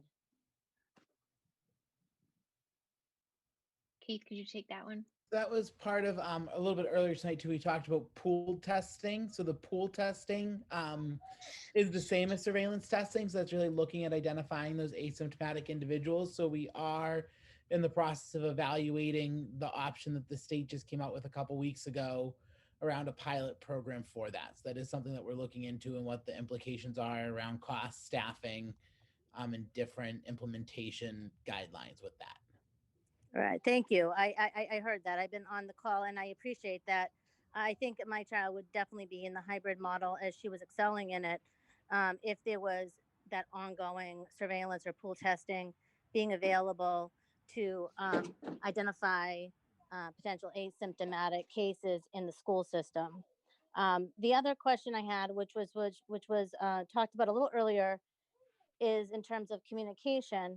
And I think that the school has done a fantastic job with giving weekly updates, even more frequent updates on the status of the school and cases. I think what I'd like as a parent is to find out, is it a child without, disclosing confidentiality? Because I understand I work in the medical profession and then I'm a director of assisted living homes, so I understand the importance of confidentiality. But to be able to say there's, 4 students or there's, 5 teachers quarantining and there's 2 students with active cases, I think that would be appreciated. Thank you for that feedback.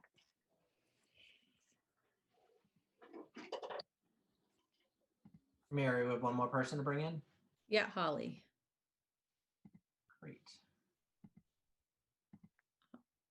It's not working for some reason. Sorry. There we go.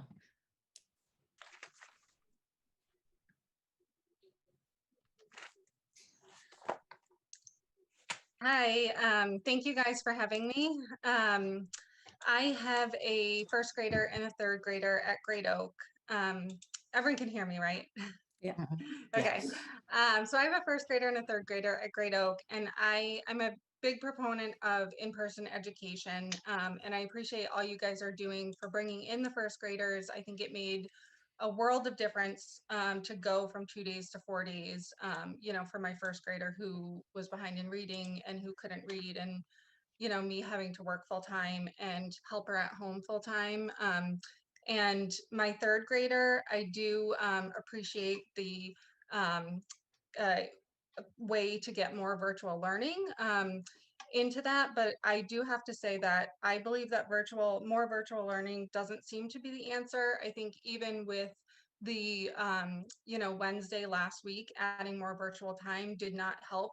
My son was still done at, I don't know, must have been like 10 or 10:30, and saying that it was optional, so he did not have to be on the call. And so I do have a few specific questions that I did want to ask. But one other comment before that is I do feel like it's been proven that schools are safer for kids to be in. And when they're not in school, they're at the YMCA, they're at the fun club, they're at personal homes mixed with other cohorts and pods. And so the safety issue that they're safer remote learning may not be the case, is that in-person learning does seem to be the safest option. So one question that I have is there a plan to revisit the memorandum of understanding with the teachers union on a more regular basis? Given that the new health information, we continue to get new information every day, to me, it just seems like we should be revisiting this and not saying, well, we had this agreement, back in July about the 6 feet, so that's what we're sticking to now that it's February. I guess I just didn't know if this was something that we are looking to revisit and renegotiate. So that's a question I had about the memorandum of understanding. Another question was about utilizing the schools for Wednesday in-person learnings. I believe that they don't clean until after 3 p.m. So it seems like school classrooms are empty during the day. At least that was my understanding. So could this be an option to either, switch between cohorts or utilize it in some way for, the people that need to be in person? And then, my last question is, what is the framework for going more in person? I mean, I know everyone has been asking that, and I know that you don't know, but I think, even when the teachers are vaccinated, what would that look like? Would it still be, 6 feet? Is there there is no magic number, but what potentially would that look like now that it's been almost a year, and now we're already talking about fall, which is 18 months or a full year of not being in a normal school system for kids. So I think those were my biggest questions about really renegotiating the 6 feet rule. And even, not going between 3 feet and 6 feet, but is it, I think Ashley mentioned, 18 inches, 4.5 feet would make a world of difference for getting more kids in person. And I appreciate you guys looking into this.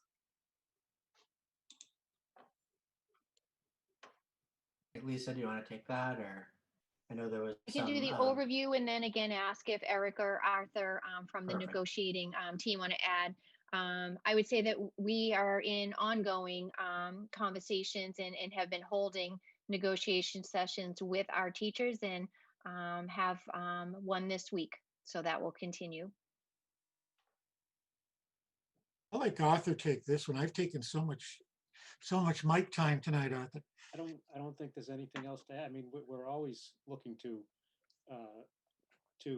negotiate, I think, to try and expand what we do, and we are we have been negotiating with teachers for a couple of months now, since November, when we made the determination to stay in hybrid, when the union didn't necessarily agree with us on that, and so we have been having conversations with them for quite some time, and I think we will continue to. And but it, I mean, it takes two sides to come to an agreement, and whatever that agreement might be.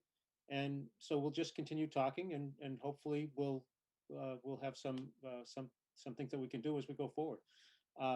Thank you. That is helpful to know that you are continuing to renegotiate it, because I don't think that parents are aware of that. And also the other thing is more transparency. I think if parents know what you guys are doing, I think you're probably doing great work that we don't know about. So just kind of communicating to them that it is happening is very helpful. And actually, one more thing that I did want to reiterate about a few other people had asked about actually surveying the parents and the teachers to see how feasible it is and what people would want for more in-person learning. I really do think that parents would appreciate that. Great. Thank you, Holly. Thank you, guys. All right, I think that was our last question for the session.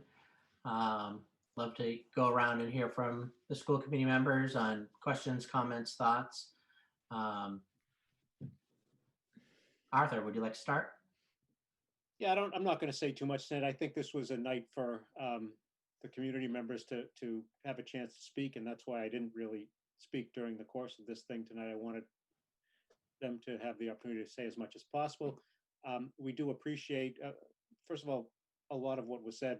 We have been communicated. We've had communications with a lot of these people through emails. We do read. I know that we all read every single email that comes in.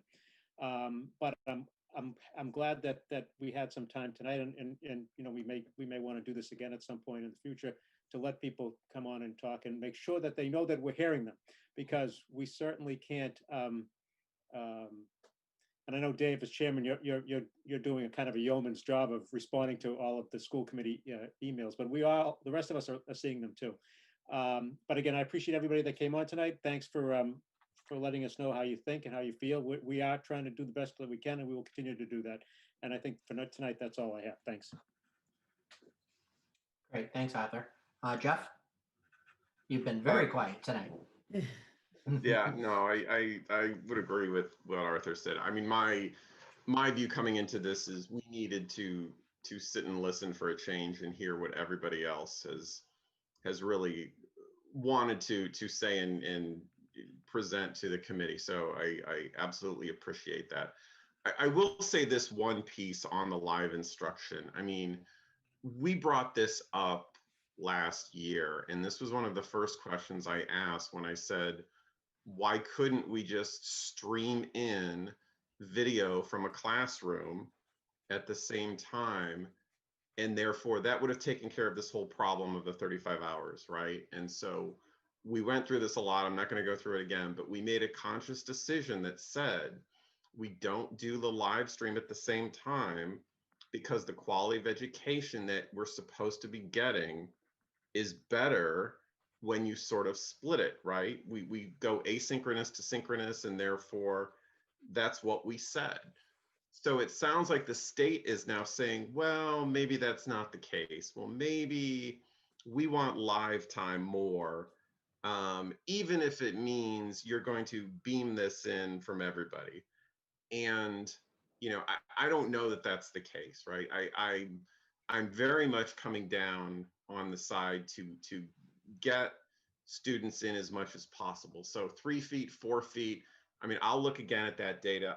I still believe, you know, the latest CDC recommendations, and I know there's, you know, it's outdated from the 1800s and all of that. I understand that, but I want to make sure that we are respectful of everybody who has a stake in this, and in particular, who, you know, has to make this work, right? This is going to take all of us. And we've said this before, you know, the school committee by fiat cannot just say, everybody's going to be vaccinated and all teachers are going to be showing up on March 1st and we're going to go live, right? I think we know that that's not how this works for many, many reasons. We can't do that, but we can do, and we can work with everybody to get students in as much as possible. The data is clear. Students are missing out. We've talked about the amount of education that students are getting and what they're not getting. We understand that. And it's a balance right now between how do we get our students educated in the safest, quickest, best way possible right now. And that's what we're trying to do. But I understand the frustration of parents, right? I understand when everybody is saying, look, no more, okay, we'll get back to you, no more, we need some solutions and answers, right? We're, you know, I do think that's one thing we can communicate better is, what is it that we've done? what are we doing when we make a decision, and have we kind of communicated that? I thought the frequently asked questions that we did have kind of started to do that. I hope they continue. But that's just where my head is on this right now. So overall, thank you to everybody who participated. And we'll just go forward from there. Thanks. Great. Thanks, Jeff. Eric. Thank you, Dave. So I think, first of all, thank you to everyone who has emailed us. Thank you to everyone who called in tonight with a question. You know, especially those of you who are able to point out an area where we could improve. I think it's extremely important for all of us in the administration school committee to hear that. Doesn't mean that every idea can be adopted or that every idea works, but when you've pointed out that there are things that we need to look at, I think that's very important, because it's really about the students in the end and what they're getting or not getting. So I appreciate that. I would say all of our priority to get the students back live as soon as it can be done safely. I think the second priority is that we make sure that while we are in a hybrid or remote, that we are doing everything we can on a continual basis to improve what we're doing. We're going to find better ways to do things. And I know that Lisa and her team are looking at this all the time. And that's why you do see some programmatic changes almost on a weekly basis, that it's a tweak, it's finding something that might work a little better. So it's important that we make that a priority. And I think the third priority is that, and I do think we'll end up just personally, that we'll end up back full-time by the fall. Things could change depending on how the virus goes, obviously. But when we do come back full-time, we're gonna have to look at remediation. And you're already starting to look and see research going on as to how to best deal with whatever shortfalls might have occurred during this last long period. So I think those are the three priorities that we work on. I'm in favor of as much transparency as possible that we can provide the parents in terms of cases in schools. And, you know, we all want to be careful about privacy, but to the extent that we can be as transparent as possible, I say that we should do that. I think we're also learning, and Dave may have mentioned this, about the improving communication. I think Jeff might have brought it up too, making sure people understand what's happening and are aware of changes that are coming. But I think, again, you know, this is the first time and hopefully the only time we'll go through this. So this is something we're learning in a lot of different areas as we go. So again, thanks to all the parents who spoke out tonight, and we appreciate your feedback, good, bad, comfortable, or uncomfortable. So thank you. Great, thanks, Eric. Mary Beth. No, I just want to thank everyone that asked questions tonight, that watched on DCAT, that have typed questions that we'll answer tomorrow. Again, like I said, we're working on this daily. The administration's working on it daily. It's all about the students. But we also have to put it into perspective as well. We are in a pandemic. There are other things going on in other communities as well. Hunger. There are people certainly that, you know, have limited access to food. There's homelessness. Like, at least, you know, here in Danvers, we're very lucky that, yes, we have some of those here as well, but we're also focused on our education. And again, we're working as hard as we can, and we appreciate everyone in the community. And we will go forward and do what we can to get as many students back into school as possible. So thank you. Great, thanks, Mary Beth. And I just have a couple of quick things. I want to thank everyone too. As I mentioned at the beginning, you know, we have so many different viewpoints on this issue. You know, every person seems to have a different view. So, you know, trying to please everyone is impossible, but we're trying again to do what is best for the children of Danvers and their education. And there's a lot of room for improvement. In terms of communication, one thing I just wanted to mention, Arthur alluded to this, but I have tried to respond to every parent that has sent me an email. If for some reason I didn't get to you, it was purely an oversight. And the way we do it on the school committee is the chairperson that year takes the lead and responds to the emails that come in. So that way people aren't getting, you know, a whole bunch of different emails in. So again, if you didn't receive a response from me, please resend your email and I will get to that. And just so everyone knows too, when I do respond to you, the only person I typically copy is the superintendent, because by law, I'm not allowed to copy all the school committee members. It's a violation of the open meeting law. So just from a communications perspective, most people probably don't know that. And I don't know if we've ever talked about that. So I thought I would mention that. Talking about live streaming, I think it's something we should revisit. I really wonder now if, there is that quality issue. I think we should really look at it, especially for the high school. I teach a couple courses over at Endicott that are hybrid. I have half my students in front of me, half my students on Zoom. And I don't see why, especially seniors and juniors in some classes, not all, but some, can't follow a model like that. So I think I'd like to look into that a little more.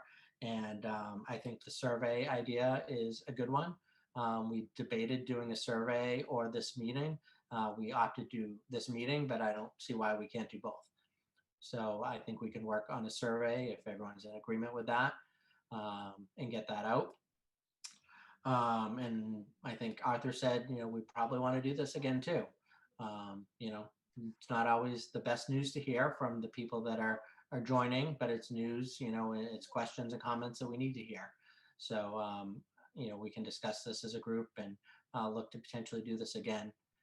And then finally, for those that missed it, Mary Wormers said she would take the questions that we didn't get a chance to answer tonight that came through on the chat and respond to those individuals on tomorrow morning, which is great, or tomorrow at some point. I won't say morning. As soon as you can, Mary, would be great. And then if we could also use the frequently asked questions section of the website that Jeff had referenced earlier and update that with these questions and answers, I think that would be really good. I don't know if that gets updated regularly, but if we can use that as a live place for people to get the latest information, I think that would be helpful. Anyone from the administration have anything they wanted to add?